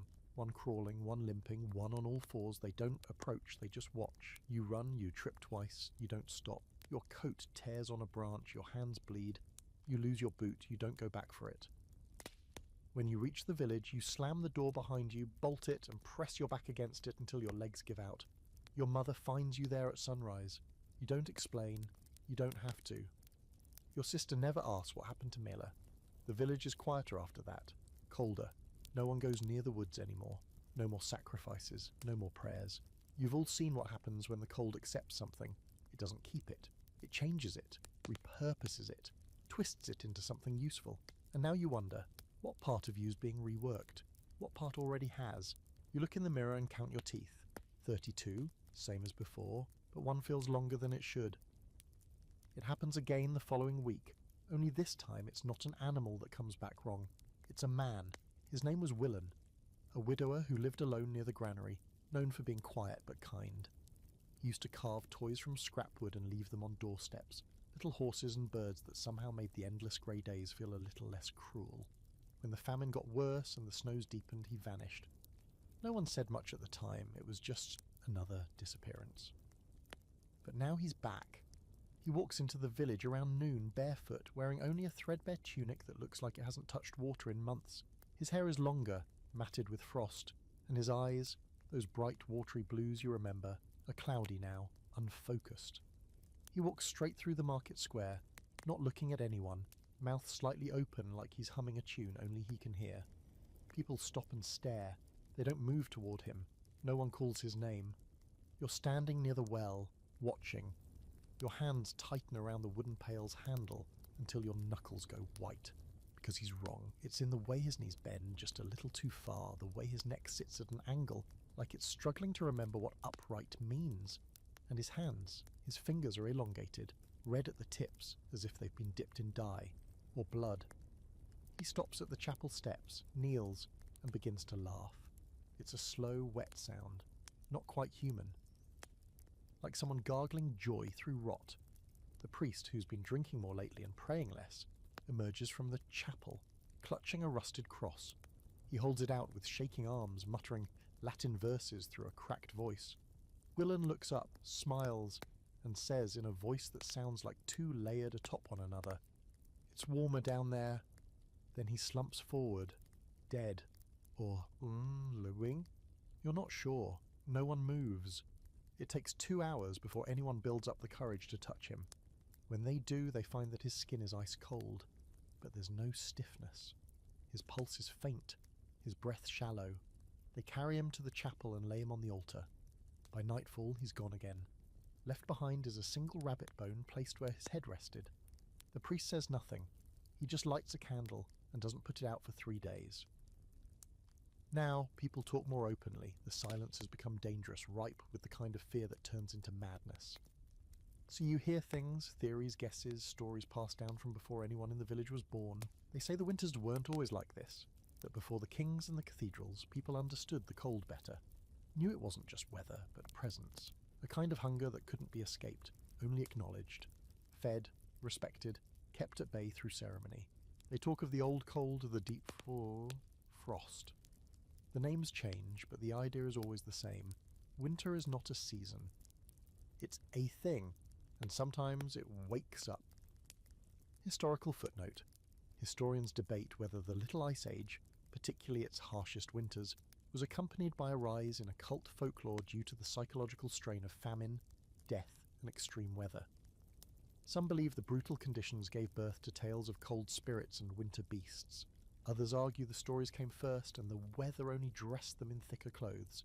Either way, you're living inside the myth now. And it's changing you. You notice things, like how you don't feel the cold as much anymore. While others huddle close to the fire, you find yourself lingering outside longer than you should, breathing deep. The air stings your lungs less. Your fingers don't go numb, your boots stay dry. The snow welcomes you. And sometimes, when you're alone, you hum. A low tune, soft and looping, with no words. You've heard it before, you don't know where. One morning, you find a child waiting outside your door, not your sister, not any child you know. She's barefoot, wrapped in rags, skin pale, hair matted with twigs and frost. She looks about 7. Her hands are clasped politely in front of her. She smiles when you open the door. "I found your name in the woods, Chip," she says, like it's the most normal thing in the world. You blink. She hands you a scrap of hide, something scratched into it, jagged and uneven. Your name, nothing else. Before you can speak, she turns and walks away, heading toward the frozen stream. You don't follow, you just watch. She never looks back. That night, you read the torn page the monk gave you. You told yourself you wouldn't, that it would only make things worse, but curiosity is a crack that always widens, especially when it's fed with fear. The page is handwritten, faint and brittle, the ink faded. It speaks of marks, not the kind you see on the skin, but the kind the world itself leaves behind when it claims someone. People marked by the cold are not dead, not entirely. They are conduits, bridges. They belong a little less to the world they were born into and a little more to the one they entered when they made the deal. The deal. You remember the berries, the altar, the singing. You close the page, you try to burn it. It doesn't catch fire, just curls at the edges like it's pretending to. The next morning, the sky is completely white. No clouds, no blue, just flat, endless white. Like the heavens were scrubbed clean. You hear no birds, no wind, not even the usual groaning of the trees. Just silence. That's when you notice the snow on your windowsill. It's melting. Only on your house. As if something inside you radiates just enough heat to fight it off. Your mother sees it too. She says nothing, but she doesn't meet your eyes the rest of the day. That evening, you sit by the fire and stare into the flame. It flickers, then shifts. Not yellow, not orange. Blue. The colour of deep frost, of old bone, of the eyes you saw in the clearing, the colour of things that are cold in ways fire can't reach. You reach toward it, and it doesn't burn. Your fingers pass through, and in the centre of the flame you see your reflection, antlers and all. You wake up with frost on your pillow. Not snow, frost. A fine shimmer of crystals tracing delicate veins across the linen, curling like spider webs over the wool. The strange thing is, the window wasn't open, the shutters are latched. The fire's still smouldering, yet here it is, creeping toward your cheek like it was left by something breathing over you in the night. You brush it away gently, but the shape lingers in your mind. A spiral, like the one on the altar stone. You sit up slowly. Your muscles ache in places that didn't exist last week. Your joints pop with a sound like cracking ice. The skin around your fingernails has gone pale. Not frostbitten, but bleached, like the colour is being pulled from you strand by strand. You touch your forehead. It feels warm. Too warm. It's happening in reverse now, you think. The cold isn't killing you. It's keeping you. You wrap yourself in your cloak and step outside.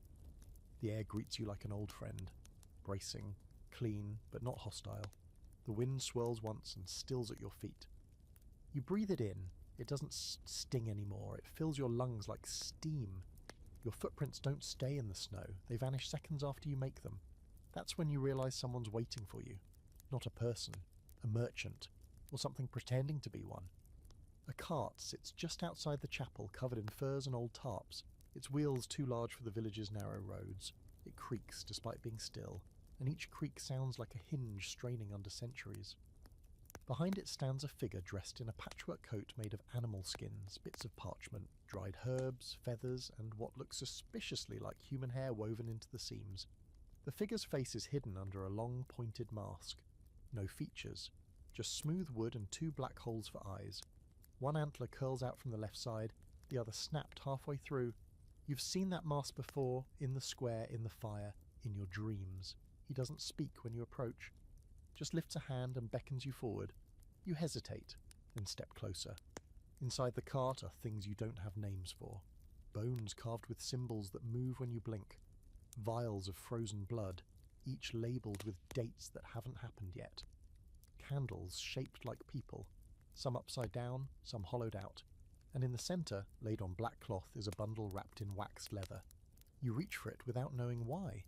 The merchant nods almost politely. You unwrap it slowly. Inside is a map, not of roads or rivers, of names. You recognise a few: villagers, dead ones, gone ones, your own. Yours glows faintly. Below the list is a set of markings: triangles, spirals, and something new. A circle with 3 vertical lines inside. You look up. The merchant is gone. The cart is gone. Only the map remains in your hands. You take it home. You don't tell your mother, not this time. Instead, you hide the map beneath your mattress and stare at the ceiling until morning. That night, the sky clears for the first time in weeks. The stars come out, sharp and distant, scattered like silver teeth across the black. People emerge cautiously from their homes, blinking up at the sky like they've forgotten it existed. For a moment, there's hope. For a moment, someone laughs. Then you hear it. A horn, not loud, not close, but clear. One long note, deep and vibrating, like something pulled from the throat of a dying animal. Everyone freezes. Child cries, the priest drops to his knees. You know what it is. It's a signal, a migration, not of animals, of something older, fringe fact time. Some ancient European folk tales tell of the wild hunt, a spectral procession of ghosts, fae, or gods that rides through the sky in midwinter. Sometimes they bring storms, sometimes they take souls, sometimes they only pass through. But one rule always held: do not be outside when they come.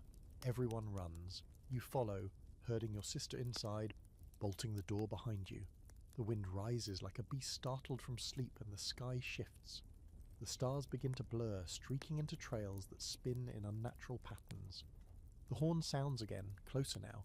You look out the window, and there they are. Riders, dozens, maybe hundreds. Silhouettes streaking across the sky, cloaked in mist and snow, antlers glowing faintly. Their mounts are nothing you've ever seen. Part deer, part shadow, part smoke. Some fly, some run, some crawl. All of them are watching, as if looking for something, someone. You slam the shutter closed. Your mother is praying now, hands shaking, voice cracking. Your sister clings to your side. You don't move, you know better. You're not praying anymore, you're listening. Because in the wind, there's a voice, and it says your name. You don't sleep that night. The riders pass just before dawn, the wind dies, the stars blink out, and the cold returns worse than before. But nothing in the village is broken. No doors smashed, no bodies taken, no blood, just silence, until you hear a knock.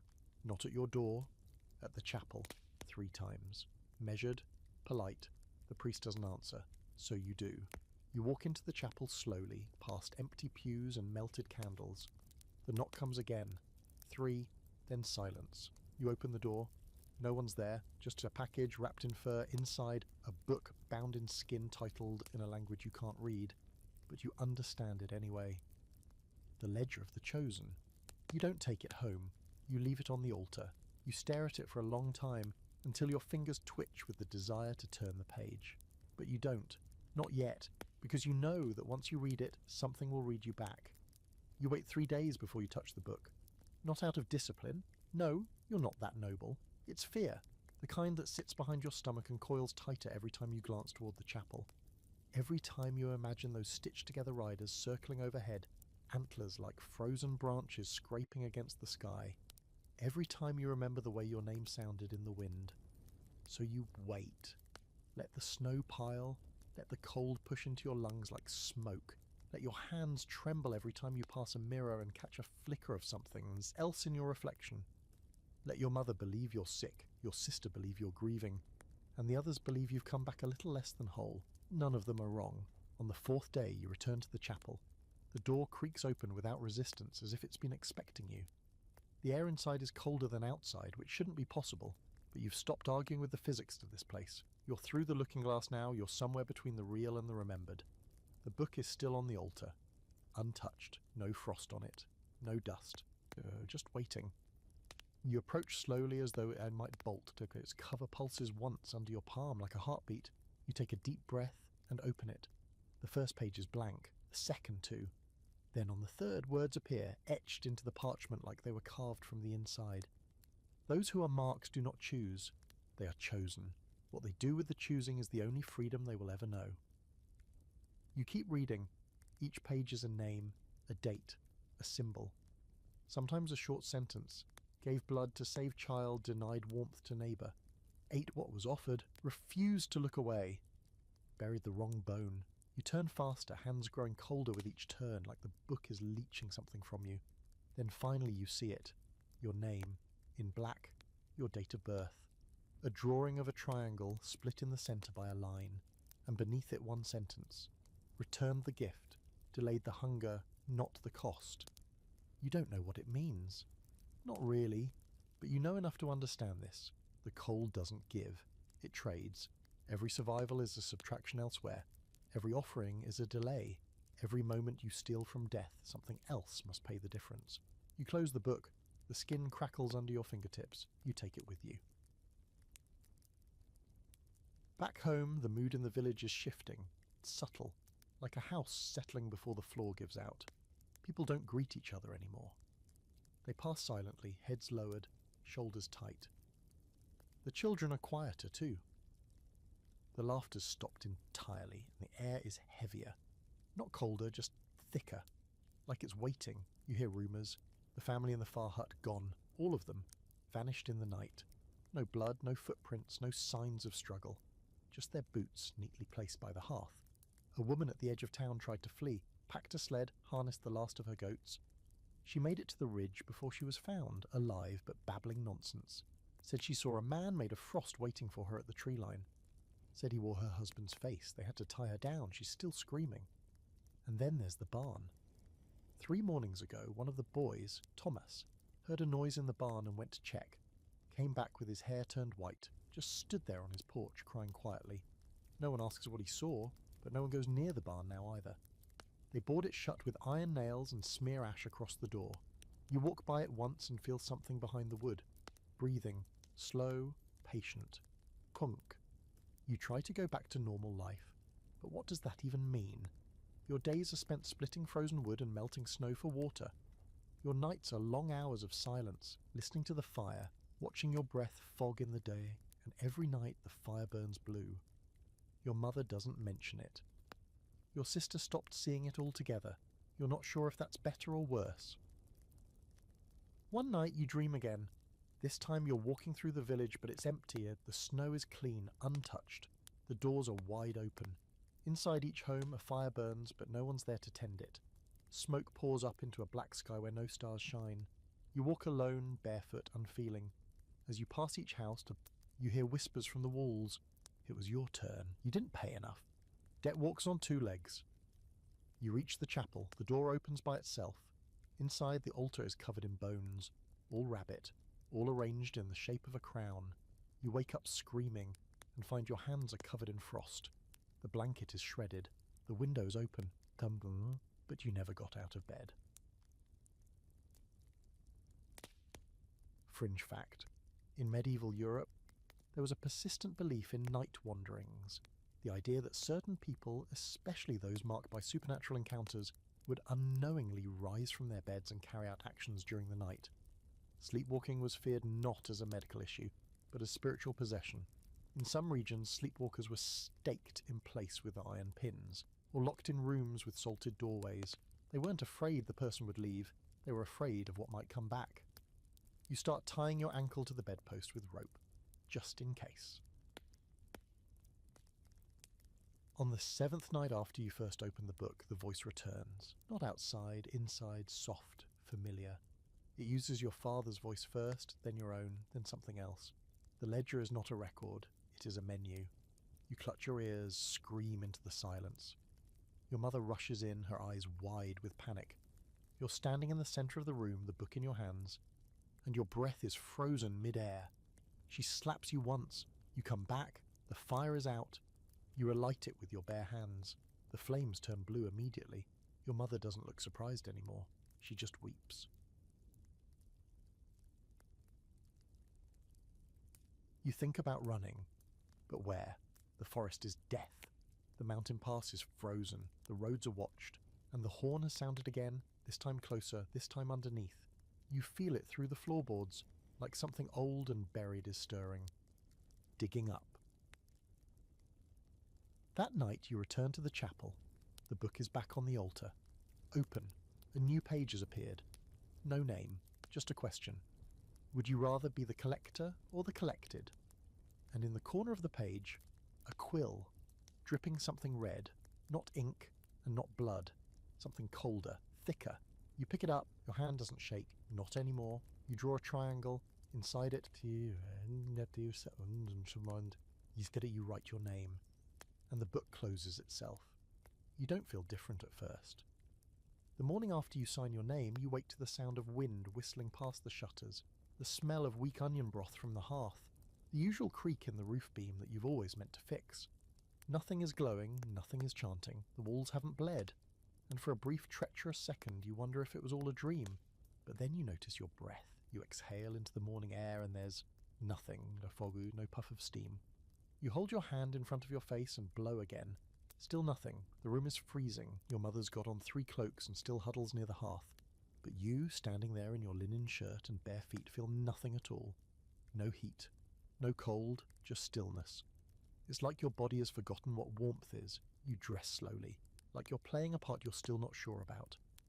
You wrap yourself in the wool layers out of habit, not need. You tie your boots tightly, tuck a bone charm into your pocket, and step outside. The air doesn't hit you. That's the first real sign. The cold used to bite. It used to gnaw at your skin, chew on your fingers, slip between the folds of your clothing like a thief. But now it moves around you, like it recognizes something, like it's yours. The snow crunches differently under your boots, heavier, as if the ground is reacting to your steps, or maybe retreating from them. At the chapel, the door is already open. Of course it is. You walk inside and see the book, your book now, resting on the altar, closed and waiting. You don't touch it, not yet. Instead, you look around at the empty pews, the candles flickering dimly in the iron sconces, the cracked image of a saint whose face has been weathered to a blur. You used to come here to pray. Now you come here to remember who you were, and maybe to forget who you're becoming. You feel it, deep inside, something's unlocked. A drawer that's been stuck for years, finally opened with a groan. You know what's coming next. Collection. That night, someone knocks on your door. You expect it now. You even open it before the 3rd knock finishes. It's the priest. He looks older than he did yesterday, like the snow has started carving lines into his face. He doesn't speak at first, just stands there, holding a small bundle in trembling hands. "I dreamed of you," he finally says. You don't answer. He unwraps the bundle. Inside, a finger bone. Human, polished, wrapped in cloth embroidered with the old spiral symbol. He sets it in your palm. "You're the ledger now," he whispers. "Aren't you? You?" You nod. Just once. He falls to his knees, eyes wide, weeping. You don't help him up, you close the door.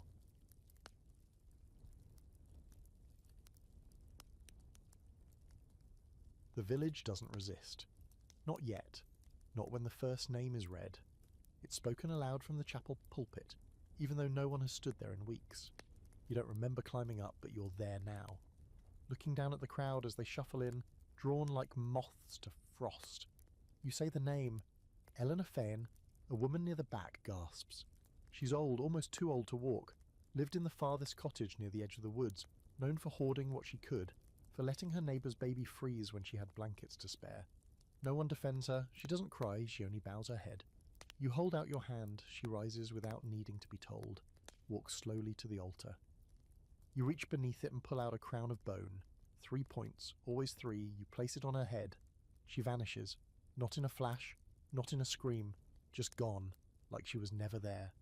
And the snow begins to fall again, softer this time, warmer, as if something has been fed. Historical aside, in times of severe famine, many medieval communities turned to forms of ritualized justice to assign blame. Scapegoats were selected, often elderly, marginalized, or those with perceived moral failings, and cast out sometimes ceremonially to appease divine wrath. The idea of offering a person to satisfy the storm wasn't just metaphorical. In more than one case, it was literal. Buried records describe silent marches into the woods, from which no one returned. This is different, but not by much.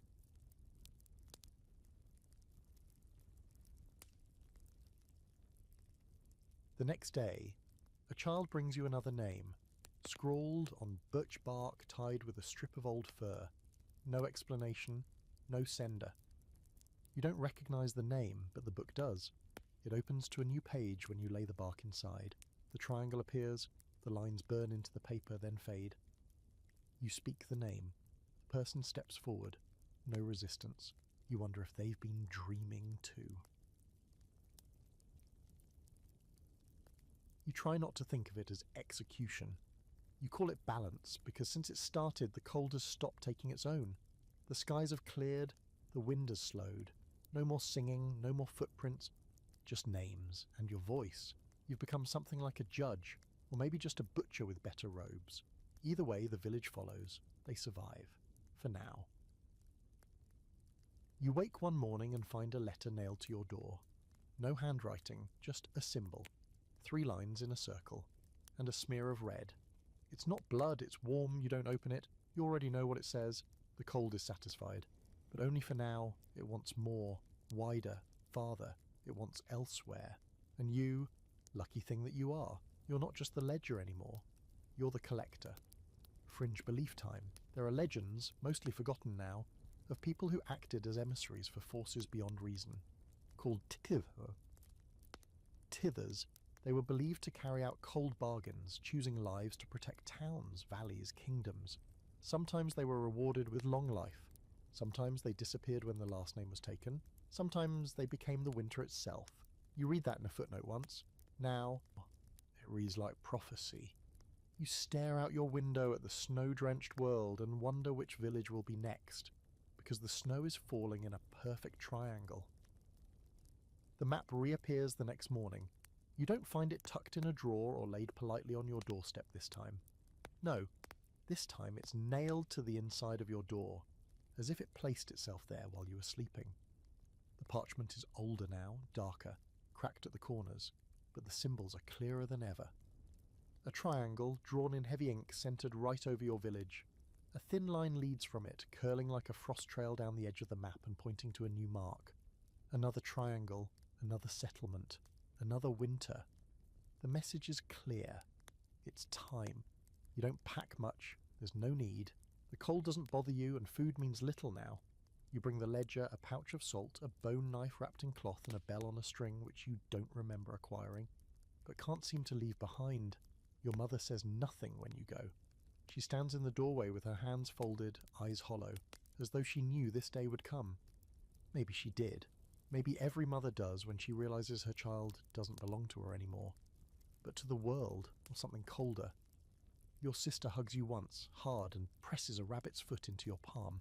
It's faded and stiff, but the gesture holds. You say nothing. There's nothing left to say. You leave the village at dusk. The road is half forgotten, winding between blackened trees and snowdrifts as high as your waist. No birds follow you, no wolves circle you. Even the wind is quiet. The land seems to part before you, like the snow remembers your name. You walk for 2 days, maybe 3, Time slips strangely in the open now. On the third morning, or what feels like morning, you arrive at the next village. It's smaller than yours. Just 7 buildings huddled together like frozen teeth. The chapel is little more than a shed with a crooked bell tower. Smoke rises from only 2 chimneys. The rest are dark. The people stare when they see you. Not afraid, just curious. Like they know you're not lost, like they've been waiting. A child runs to get the elder. She comes hobbling down the path on a cane made from twisted yew, her face a map of cracked lines and sunken eyes. She doesn't ask your name. She simply says, "We heard the horn." You nod. She opens the chapel door for you. Inside the air is thicker, heavier, closer to wet than cold. Candles flicker despite no wind. The altar is bare, no cross, no saint. Only a circle carved into the stone ringed in old ash. You lay the ledger on it. The ash begins to move, swirls inward like it's being pulled. The first page turns by itself. A name appears. You read it aloud. Nothing happens, not right away. The elder just bows her head. "She's already gone," she says, and you believe her, poor, because the cold already came here. It just didn't have your handwriting yet. You stay the night, eat nothing, sleep less. In the morning the snow is falling in spirals, and there are marks on the church door. 3 scratches, 1 for each name to come. Historical side note. During the medieval winters that followed widespread crop failures, especially during the Great Famine years, entire villages were known to vanish. There are entries in old manorial rolls where entire populations are listed one year, and by the next, the fields are marked as abandoned, unworked, presumed barren.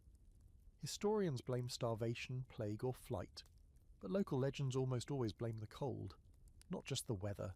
The cold, that's where you are now, a legend in someone else's village.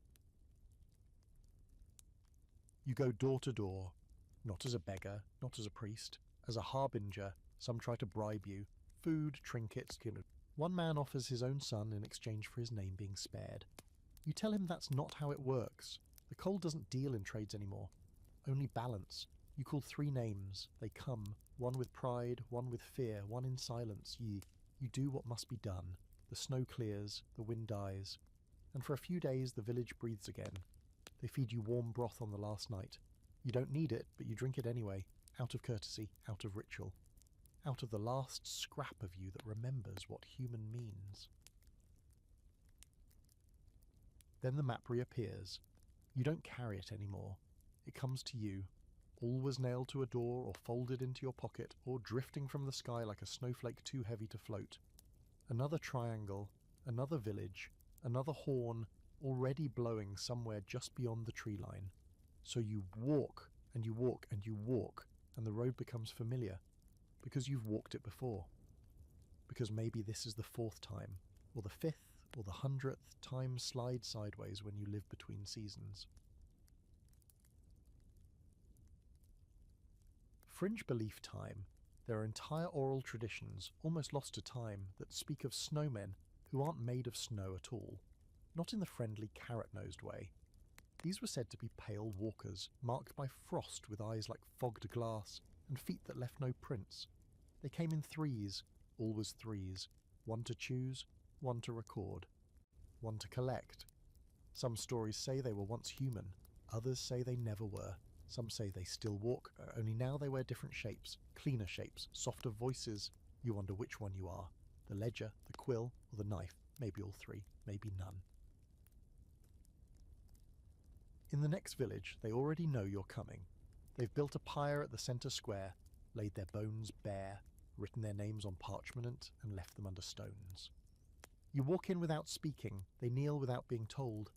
The ledger turns its own pages. 3 names, always 3, this time one of them smiles, she thanks you. And in that moment you almost forget who you are.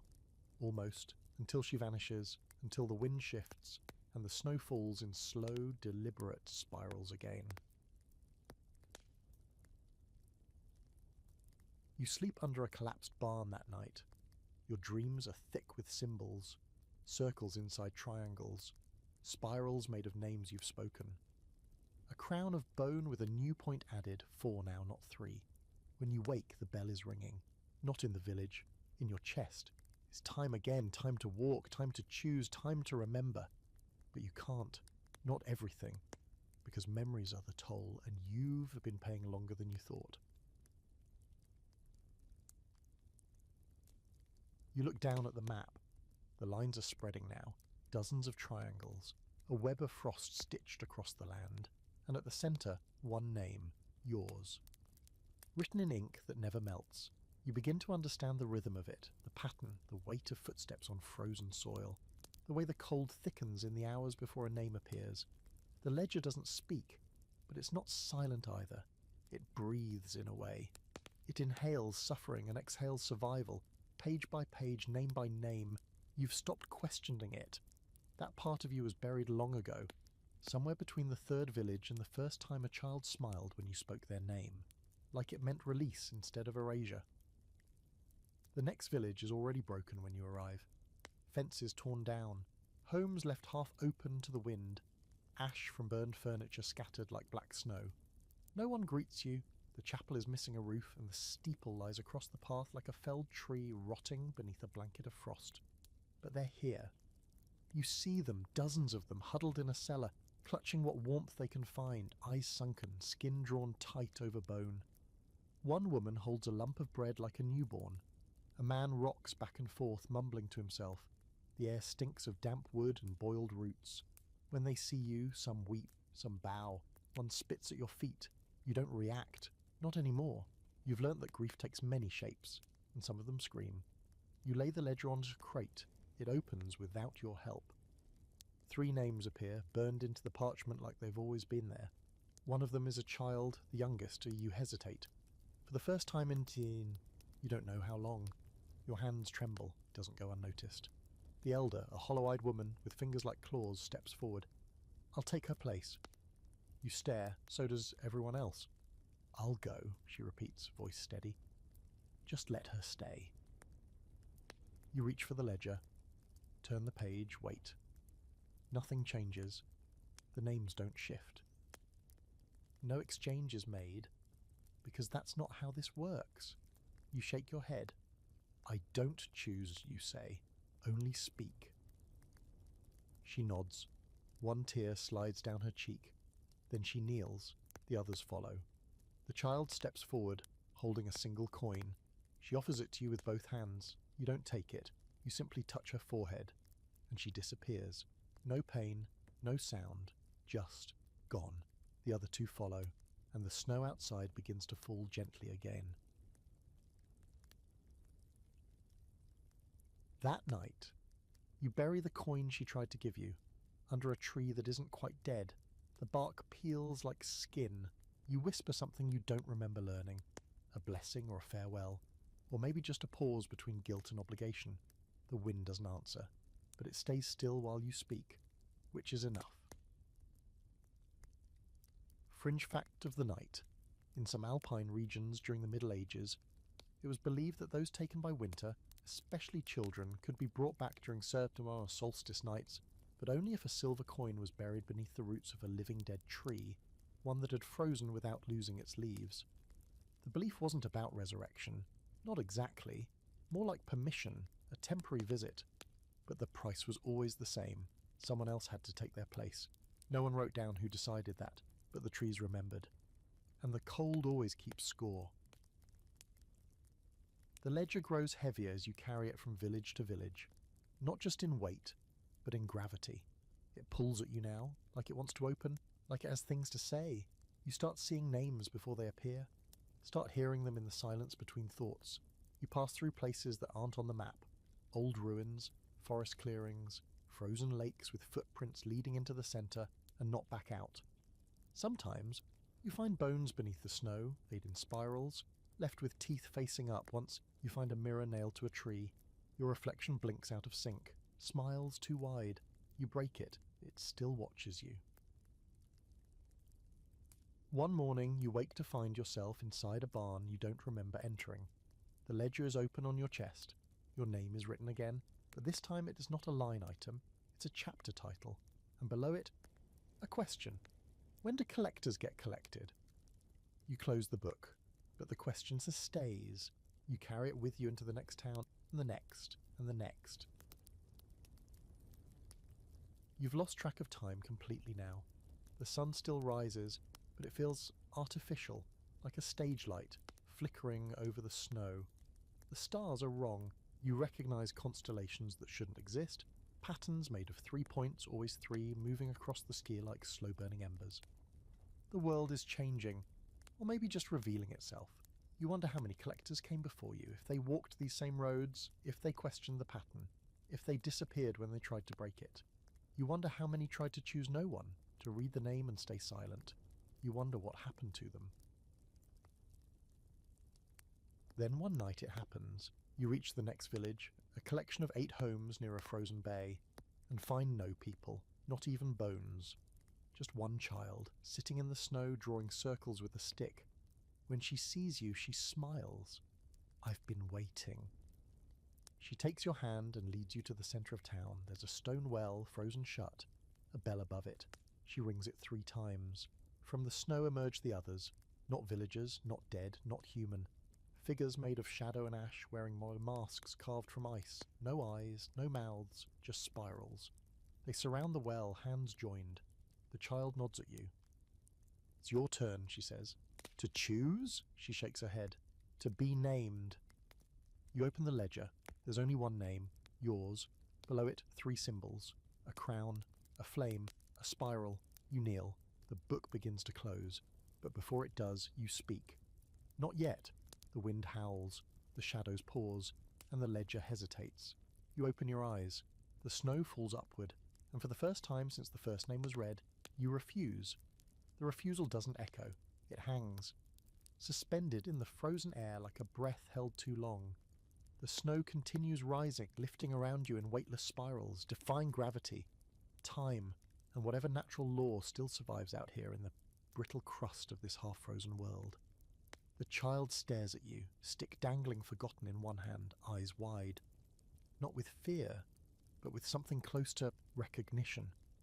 The circle of figures remains motionless. Their forms flicker faintly, as though made of soot and breath, smudged by time. The masks they wear, spiraled, sharp, expressionless, tilt toward you as one, like owls sizing up prey that just hissed back. You're not supposed to say no. The ledger trembles in your hands. Its cover snaps closed with a sound like a snapped bone. A crack shoots through the stone beneath you, radiating outward, spiderwebbing through the ice-crusted ground until it touches the edge of the well. The bell above it lets out a groan, one low toll, like it's clearing its throat before it screams. You take a step back, then another. The child doesn't move, but she whispers, "Now you've done it," and smiles. The wind returns. It's not the same wind. It's heavier, full of teeth. The masked figures begin to hum, low, guttural, a resonance that lives in your marrow and tries to shake the shape out of your bones. Your vision blurs. You feel your knees buckle. The ledger in your hands flares hot, then cold, then hot again. You drop it.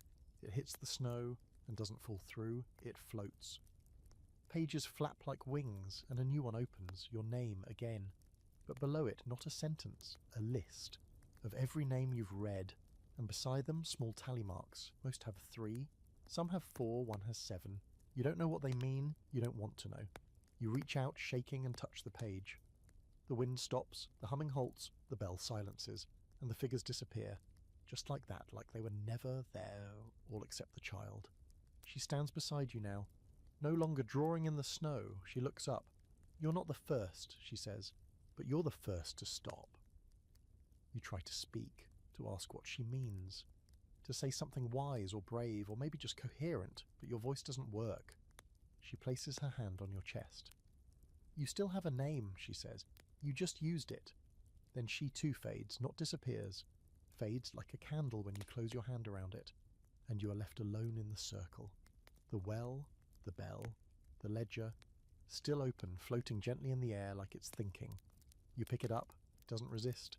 The names are still there, all of them, but something has changed. The ink is paler, the page is cooler. The list no longer writes itself. You feel it now, the power is waiting, not to be obeyed, to be directed.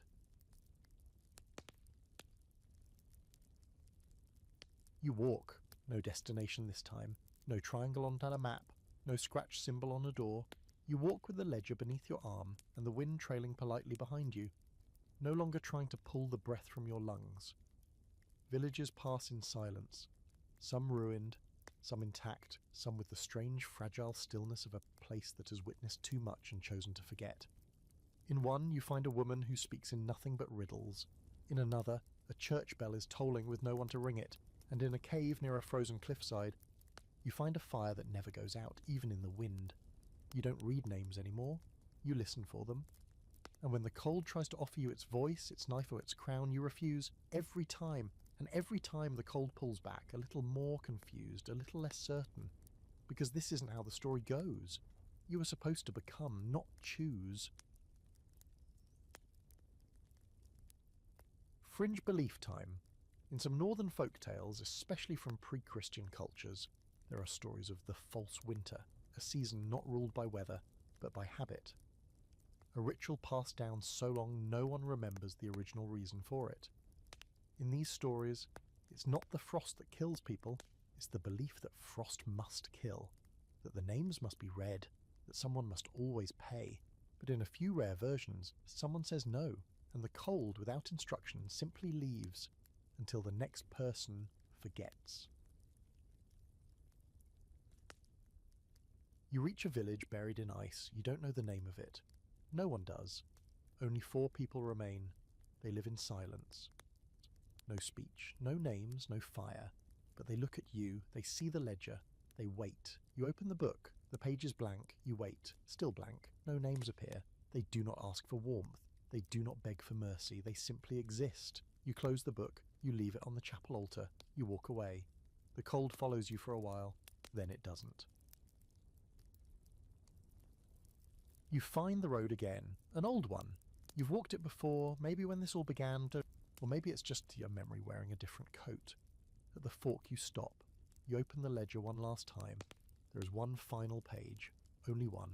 It has no name, no triangle, no spiral, just a single sentence. The ledger ends where the collector begins. You close the book, you set it down on the snowy path, and keep walking, away from the road, away from the pattern. Not toward anything, just away.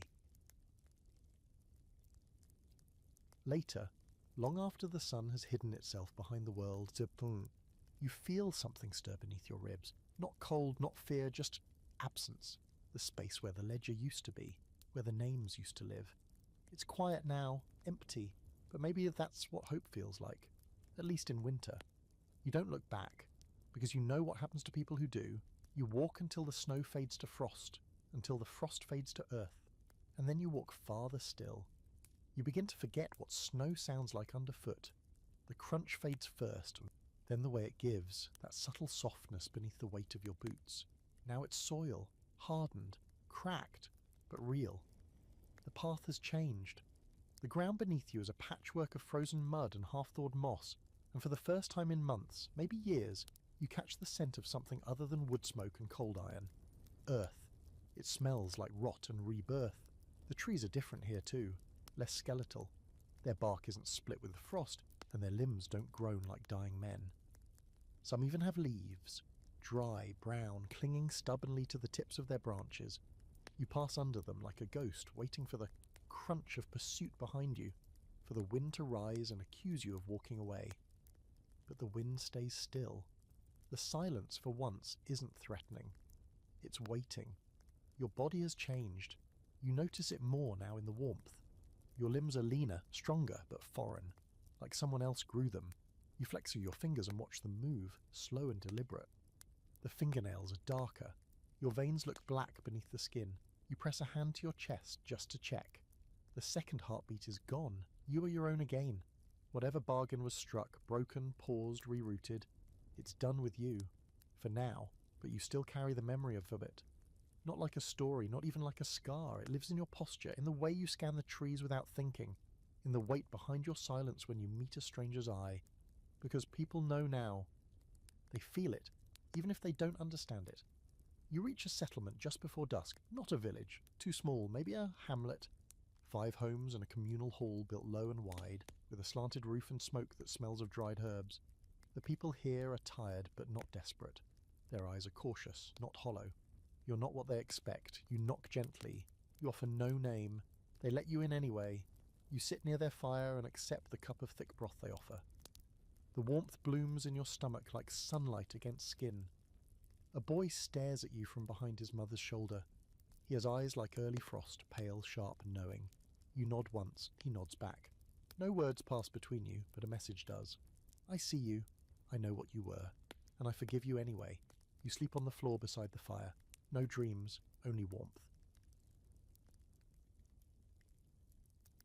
When you wake, the sky's full of crows. Not a sign, just a detail. Not everything has to mean something anymore.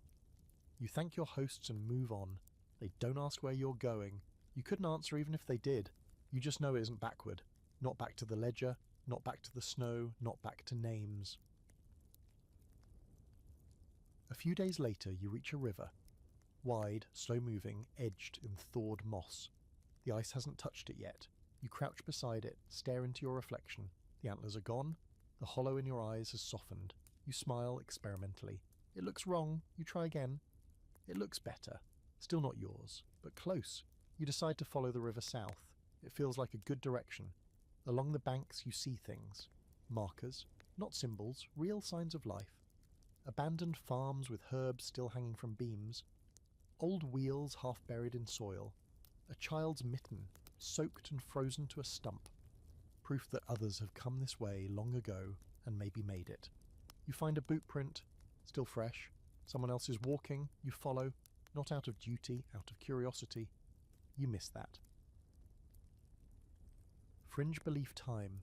In some nearly lost traditions, it was said that winter spirits, when cast out or denied, had to walk the land for 3 full seasons before they could rest. During that time, they shed their names like skins, changed shape, forgot their purpose. But if they reached spring still unclaimed, they could become something else entirely. Not god, not monster, just story. And stories, as we know, are immortal. You spend a night in an abandoned mill. The wheel is frozen mid-turn. Inside you find an old woman's journal, written in tiny script. You can't read most of it, but certain words jump out. Spirals. Footsteps in the fire. He read my name and wept. You tear out the page and bury it outside. The ground gives easily, almost welcoming. You whisper a name over it. Not yours, hers. Let the ledger have that one. The days grow longer. The trees bud. The birds return. You feel something soft in your chest. Not peace, not yet, but the suggestion of it. You come to a village wrapped in smoke. They greet you at the gate, suspicious, polite. You notice the totems carved into the wood, old protection runes, a spiral with a line through it. They remember. You tell them quietly, the winter's past. A woman spits in the snow. We've heard that before. You nod, fair. You ask to stay one night. They grant you 2. By the 3rd, someone asks a question. A boy, maybe 12. He points to the scar on your wrist. What did you do to the cold? You consider your answer. I refused. Refused what? Everything it wanted. He said, did it work? You shrug. I'm still here. He nods slowly, like that's enough. And maybe it is. Yeah, That night, someone leaves bread by your bedroll. The next day, a coat. You thank no one. They like it better that way. Quiet gratitude. No names. Just warmth. By the time you leave, the snow is almost gone. Mud in its place. Your boots stick. Your legs ache. But your breath doesn't fog anymore, and your shadow is just a shadow. Nothing follows it. No antlers, no echo, no ledger. You find another road. It splits 3 ways. You pick the middle, because why not? Because maybe the world owes you a coin flip. You walk until the trees part, and you see a valley. Green, wide, alive. And just before you step into it, you hear a horn. Far behind you. Soft. Like a memory being told to someone else. You keep walking. You don't look back. You wake one morning in the valley, blanketed in dew instead of frost. The grass damp beneath your fingers and the sunlight filtering through trees that have forgotten how to be bare. For a long moment you lie still, unsure whether you're alive or dreaming. The sky is bluer than you remember skies being. The air hums with insects. You hear the faint burble of a nearby stream. No bells. No singing. No wind trying to whisper secrets into your ear. You sit up slowly. Your bones ache like they're remembering too much too fast. There's something tucked under your arm, reflex probably. You expect the ledger, but it's gone. In its place is a stone, smooth, warm. You turn it over in your palm, it fits perfectly, like it's been waiting for your hand all along. No symbols, no spirals, just a stone, but still it feels known. You carry it as you walk and the valley spreads around you like an open hand. Gentle hills, wildflowers creeping in from every side, a handful of huts dotting the edge of a forest that doesn't leer or groan or creak like it's hiding things. You walk into the trees anyway, out of habit, curiosity, maybe hope. But these woods are different. They don't watch. They breathe. There's a rhythm to the bird song, a pulse to the rustling leaves, and though you know it's nonsense, and you could swear the trees are humming a song you used to hum yourself long before all this, before the cold took your voice and sharpened your silence into something dangerous. A mile in, you find a clearing, not a sacrificial one. No bones, no altar, no spiral of antlers nailed to bark, just a ring of mushrooms and a fallen log.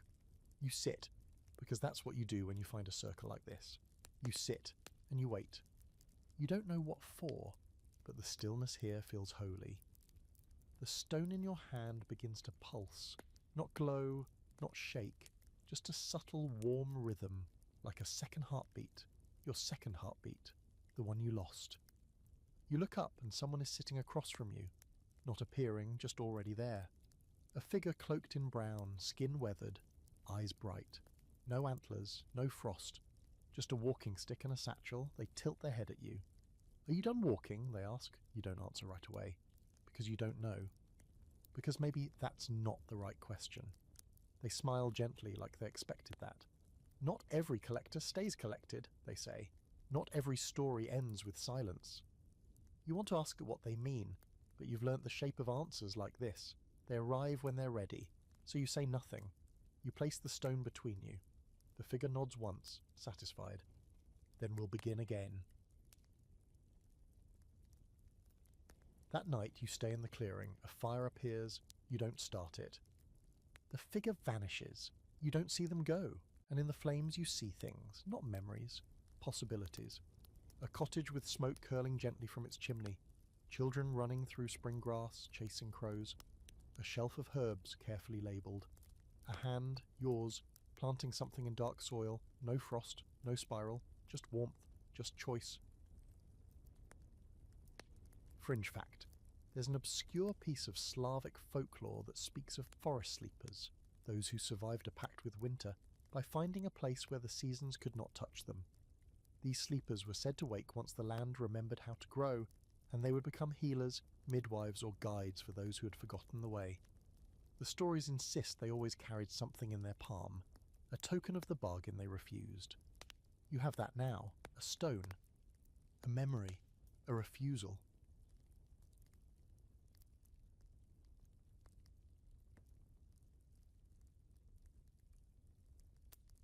When you wake, the fire's out. The stone is gone, but something remains inside you. Not a power, not a curse, a question, a new one. What now? You return to the village at the valley's edge. They take you in without asking. You tell them your name, your real one. The first time you've spoken it in seasons. It tastes strange, but it's yours. They ask nothing more. You are simply there. You help mend roofs. You feed chickens. You sleep in a loft with soft straw and a window that opens into a tree that blooms you white flowers you can't name. And every night, before you sleep, you whisper a name into the darkness. Not one to take, but one to remember. Days become routine. You rise with the sun. You breathe without fear. You begin to sing again, softly, while you work. Children hum along. They don't know the melody is older than the frost. Older than silence, older than even you. You watch them play. You wonder if they'll ever know the cold the way you did. You hope not, but you also know the cold doesn't vanish. It hibernates, it watches, it waits. But if it comes again, this time they won't be alone, because you'll remember. and remembering is its own kind of fire. One afternoon, a man arrives in the village. He wears a coat too thin for the wind. His eyes are cracked with grief. You know the signs. You bring him soup, he drinks it slowly. "You've seen the cold," he says without looking up. "Yes." "Did it let you go?" "No." You place a stone in his palm. Warm, smooth, familiar. He looks at it, then at you, and says, "Thank you." And just like that, he knows. You say nothing more. He stays the night. In the morning he's gone, but he leaves behind a spiral drawn in dust on the table. Not a threat, a mark. One that says, "Here lives someone who remembered." You keep walking, not far, just enough to find people who need to be reminded that winter isn't the only story. You carry nothing. No ledger, no seal, no knife, no horn. Just warmth and a name. Yours, the one you chose to keep. The valley holds you longer than you expected. You meant to stay for a week, maybe 2, long enough to rest, to shake off the frost that's woven itself into your bones. But something in the air here knows how to mend. You find your fingers no longer twitch in your sleep. Your breath no longer shortens when the wind rises. And the dreams, well, they've softened. Less antlers, more birds. You build a fence for a neighbour who doesn't ask, only nods and hands you a mug of cider when you're done. You teach a girl to whistle using her hands and a blade of grass. You find yourself smiling at dogs, at trees, at yourself, in the rippled reflection of the stream. You forget for a time to count the days, but the cold never truly leaves. It simply retreats. It waits, like old pain does, at the edge of movement, in the corners of mirrors, in the taste of the first frost on autumn's breath. And one morning you wake and know it's time to go again. Not because you're hunted, not because you're pulled, because someone else is walking now. You don't bring the stone, and you buried it beneath the oldest tree in the village, near the roots where something white began to bloom. You marked it with 3 small circles carved in a line. Not spirals, circles, closed, final. This time you bring only a small journal, blank, handmade. You walk north, not to collect, to remember. The land changes slowly as you move. The air grows sharper, the trees grow thinner. You come across a village half eaten by fire. The stone foundations are still blackened. A few timbers lean like broken teeth, but it's not recent. You kneel in the ashes and find them cold. Cold the way memory is cold, not burning, but deep. You open your journal, you write one sentence. They did not leave names behind. Then you walk on. You spend a night in an abandoned tower overlooking a frozen lake. It's cracked like glass beneath the moon, a web of fracture lines that almost hum in the wind. You dream of the ledger again, not the book itself, but the idea of it. It speaks in symbols. It bleeds language. It tells you a name, not one you know, but one you will. You wake with the name on your lips. You write it down. The ink smudges. You don't try to fix it. Some names were meant to blur. Fringe fact. In some early Baltic legends, winters were not seen as seasons but as states of being.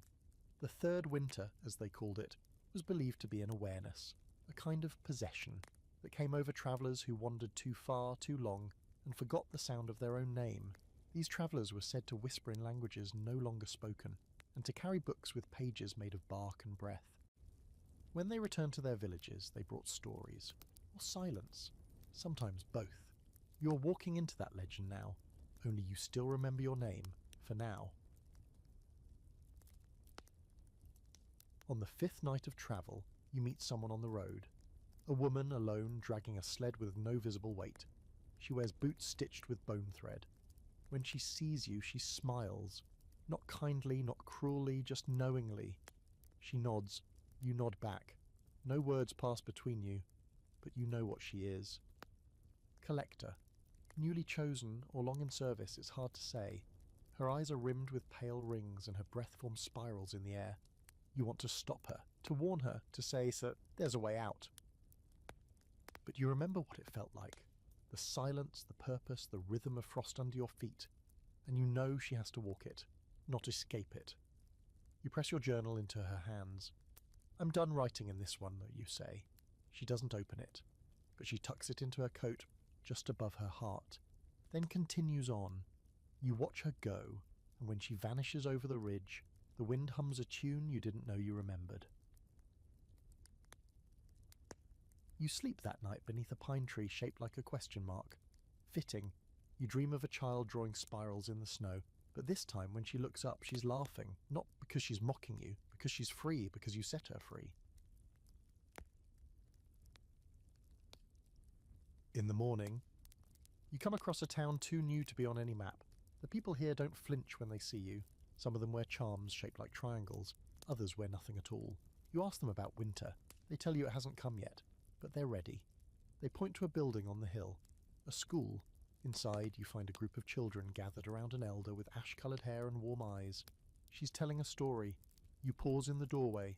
The room smells like wax and ink. The children listen closely. Bovoy. And the cold one said, "Give me your name and I'll leave your home untouched." But the girl said no, because she remembered her name, and that remembering is power. A boy turns, sees you, and whispers something to the elder. She looks up and smiles. "We have a guest," she says, "someone who remembers stories." You sit. They ask nothing of you. You offer no warnings, no lessons, only this. Tell the truth when it's easy. Sing when you're afraid. And never speak a name you aren't ready to carry. Then you leave the schoolhouse and stand on the hill. The valley behind you is green again. The road ahead is frost-dusted. Somewhere out there, someone is reading their first name. Somewhere out there, someone is walking toward the ledger. But here, in this moment, you are neither reader nor collector. You are witness. You are memory. That night, for the first time in a long time, the stars blink in familiar constellations. No spirals, no lines, just points of light, and silence that doesn't threaten, only waits, because winter will come again. It always does. But now it has something new to fear, not warmth, not fear, but a name that refuses to vanish. The hill keeps calling you back. You try to leave more than once, shouldering your old coat, taking the familiar stride that once carried you between names, between deaths. But something stops you just beyond the tree line every time. Not a wall, not a voice, just a feeling small but stubborn, like a string pulled tight between your ribs and the soil beneath your feet. So you return again and again to the ridge overlooking the village, to the schoolhouse, to the valley where the cold doesn't cling. And that's where you hear it, the story spreading. At first, it's just the children, retelling your words in broken fragments, twisting them the way kids do. The ledger didn't eat people, it remembered them, or there was a bone crown, but it could be melted if you told the truth on a full moon. And your favourite, the cold was just afraid of being alone. Some of it's wrong, but not all. It's not the facts that matter. It's the shape of the thing. The stories are changing because of you. So hot. It starts with drawings, scratched into the dirt behind the schoolhouse, spirals, triangles, stick figures with eyes like fire. Then they appear carved into bark, drawn in chalk on fence posts, inked onto cloth dolls. But they're not warnings anymore. They're symbols of protection, of understanding, a way to say, we know what walked here, and we're still here anyway. And it spreads. Traders come in from nearby settlements, bringing stories that match yours, but happened in different voices. A woman in furs who bled blue and wept as she read a name aloud. A man with snow-white eyes who shattered a frozen mirror and whispered, "No more." A child who carried a silver bell and rang it once to silence a storm. You know these stories, they're not yours, but they belong to you. Or maybe you belong to them. It's hard to say. One afternoon, a child finds something buried in the woods, not far from the tree where you left your stone. It's not a book, not the ledger, but it remembers the ledger. Its cover is bark stitched with the old sinew. The pages are leaves pressed between parchment. The writing is unfamiliar, more drawn than written, but you recognize the rhythm. It's a journal. Not yours, someone else's. Someone who carried names before you. Inside are tallies, marks in threes, descriptions of villages long turned to rot, poems scratched beside them, short, strange ones. Ice melts when watched too kindly. Name the wind, and it becomes your brother. Bury the crown under birch, not pine. You sit with the book for hours. You don't read it, you listen to it. It tells you nothing new, but it reminds you of things you almost forgot. You bury it beneath the schoolhouse, wrapped in cloth and herbs. The children help. They know how to honour what came before.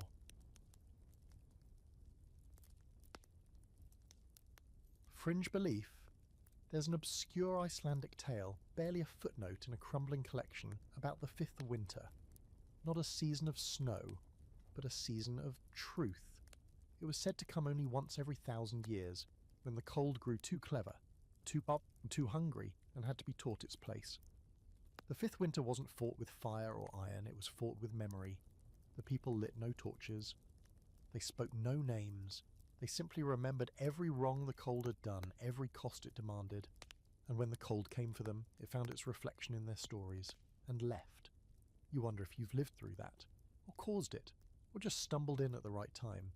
Either way, you feel the cold watching from very, very far away. Not creeping, not scheming, just waiting. And for once, that feels okay. The village throws a feast, not for you, not exactly. But it's because of you. The first full spring harvest is in. Radishes, turnips, black bread, fermented root drinks, 3 different types of soup. All still slightly gritty from river-washed pots, all steaming with purpose. They light fires not to ward off frost, but to celebrate surviving it. Someone strings bells from tree to tree, children chase chickens in circles. At one point you're handed a strange pastry shaped like a triangle, filled with something sweet and sour. Preserved apples, maybe. They call it a frost catcher. You don't ask why, you eat it slowly, and your body remembers how to savour. Ciao. A man stands beside you near the fire. He doesn't speak, just sips his drink. After a while he says, "You look like you've stopped running." You nod. "I think I have." "Does that mean it's over?" You shake your head. "Just that someone else is running now." He nods once, raises his cup. To whoever it is, you clink yours against his. "To warmth," you say. "To memory," he replies. The flames crackle. A small wind dances through the trees. Not cold, not warm, just alive. That night you stand on the hill again, looking out over the valley. The sky is star-smeared, full of lines that don't spiral anymore. You feel the ground beneath you pulse, once, gently. Like it's breathing with you, not waiting for something, just being. You whisper a name into the night, not one of the lost, not one of the chosen, just yours, soft, final. The earth answers, not in words, just warmth. Ciao. You stay until dawn. Then when the frost returns, not with hunger, but with its old curiosity, you walk down the hill. You don't carry anything, no ledger, no blade, no token, just stories. And one more left to live. You've learned to live with the cold, not fight it. It comes, as it always does, creeping into the edges of days, into the marrow of twilight. The leaves turn brittle, the fields fade to silver, and frost kisses the windows at night like an old ghost, too polite to knock. But it no longer stirs dread in you. Not anymore. You watch it arrive like an old travelling companion, unwelcomed perhaps, but understood. The fear is gone, in its place a kind of reverence. By the time the first snow falls, you've already built the shelter. It's not much, just a one-room hut tucked against the trees, but it's yours. The roof doesn't leak, the hearth stays lit. And above the mantel, a small wooden carving, a spiral crossed by a single line. Not a ward, a reminder. You chop wood, stack it tight. You gather herbs, roots, dried fruits. You hang bundles of sage and pine needles by the door, not to keep spirits out, but to invite memory in. The children from the valley visit sometimes. One brings you a bone flute. Another gives you a doll with a crown of painted twigs. You accept these gifts with the gravity they deserve. You add them to the shelf near your bed. And when they leave, you sit in the quiet and listen to the fire breathe. The wind howls, but only because it always has. One night you dream of a hallway, not one you've seen before. It stretches forward and backward without end, lined with doorways, each glowing faintly. The walls are ice. The floor is made of packed snow, and every step you take leaves no mark. You pause at one of the doors. It's carved with a name, not yours, but one you remember. A child from the first village, the one who offered you a coin. You push open the door. Inside her laughter, a memory preserved in warmth. not trapped, held. You pass other doors, some open to winter fields, some to church pews. One opens to a mountain, where a figure in furs stares into the white, silent and steady. And then you find a door carved with a spiral. 3 turns, inside is a mirror. You walk in and see yourself exactly as you are, and beside you the ledger, closed, not gone, just waiting. You turn away from it. You wake. The dream sticks to you for days. You begin carving small doors into the walls of your hut. Tiny ones, palm-sized, each one with a name behind it. You don't open them, you just add them week by week. By winter's peak you've carved 14. Some are for people, some are for feelings. One is for a silence you once held too long. The hut begins to hum, not with magic, with memory. That's what you are now, not a weapon. Not a warning, an archive. Fringe belief, final one. In a forgotten corner of Celtic lore there is mention of the wintered heart, a condition said to affect only those who had bargained with storms. The afflicted weren't feared, they were sought. Villagers gave them homes on the edge of town, brought them offerings, not to appease, to remember, because they believed that people who survived the frost without breaking carried something precious, a kind of sacred frostbite. Proof that even death could be softened. These hearts, once warmed, were said to beat louder than bells. You wonder if yours does. You press your hand to your chest, feel it, once, then again, alive. Years pass, or maybe just one. The winters grow shorter, less cruel, not gone but manageable. Children play in the snow without dread. The spiral charms become decorations, not armour. No one forgets what they meant, but now they mean more than survival. They mean choice. One day a girl comes to your door, older than the others, not afraid. She wears a coat stitched with bone thread. In her hand a stone, smooth, familiar. She doesn't speak, just sets it on your table. It's not your stone, but it was someone's. She nods once, you nod back, and without a word she leaves. You light a candle for her that night, not because she's in danger, but because she's walking. You don't count the winters anymore, you just let them happen. Some are colder than others. One brings a storm that breaks your roof beam. You repair it with help. The villagers come unasked. They bring nails, boards, bread. You smile. Let them. The cold doesn't get to own you anymore. You've been reclaimed, rewritten, rooted. You teach the children how to make frost catchers, how to mark the snow in a way that invites, not warns. You show them how to say no, how to say yes when it matters, how to speak names only when they're ready, and how to carry them well.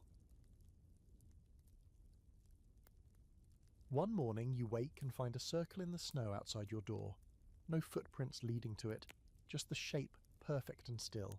Inside it a single item, a crown, not of bone, of wood, carved delicately with 3 points. Inside each, a small name etched with loving care. You recognize one. You add yours, then place it back in the circle. The wind carries it away, and for the first time you cry, not because you're afraid, because you aren't. You live long enough to see the valley bloom again, to see 3 new winters come and go, though none crueler than the last. You live long enough for the cold to become a story, a memory. You live long enough to forget the way the horn sounded, and remember the way your name felt when you said it without fear.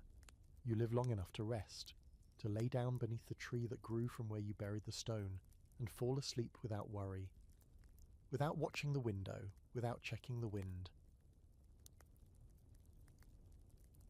In the final dream, you walk the hallway again, only this time your door is open.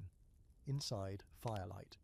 The ledger sits on a table, blank, bound in bark. A child picks it up, looks to you, and you nod, because it's hers now. But this time there's no horn, no cold, just choice. She writes her name, and nothing disappears, only begins. You are not forgotten, you are remembered. You are not feared. You are followed, and for once that's a kindness. The snow still falls. Somewhere far from your valley, the cold stretches itself across the hills like a restless animal. Not angry, not even hungry, just curious again. It slips between stones, whispers under doors, traces the memory of spirals in frost. It remembers that it was once feared, that its name carried weight, the way old gods and wolves did. But now, when it knocks, doors open without fear, fires stay lit. Names are spoken with care, not as currency. The cold finds stories waiting for it, new ones, and for once it listens. In the valley your name lives on in soft ways, not carved in stone, not etched in ledgers, but passed from mouth to mouth in songs and bedtime tales and quiet nods over shared bread. The children don't know what you looked like, but they know you walked, they know you refused, they know you remembered. And that's enough. Seasons turn like pages, slow and inevitable. The village thrives. Gardens bloom. Winters come, but they don't take. And deep in the forest, near a crooked tree, there's a small hut with a roof patched in 3 places. Inside, the fire still crackles. Dust floats in the golden light. And a journal, worn and soft with use, sits open on the table. New names fill its pages, not chosen, not condemned, just kept. You are long gone, but your warmth never leaves. It lingers in the way people gather when snow begins to fall. In the way they speak gently, even to silence. In the way they hold their own names like something sacred. Because once there was a winter that tried to take everything, and once someone said no, not with fire, not with fury, just with a name remembered and a choice made. And that story, that one never fades. Sleep well, traveller. You survived the harshest winter, and you remembered how to begin again,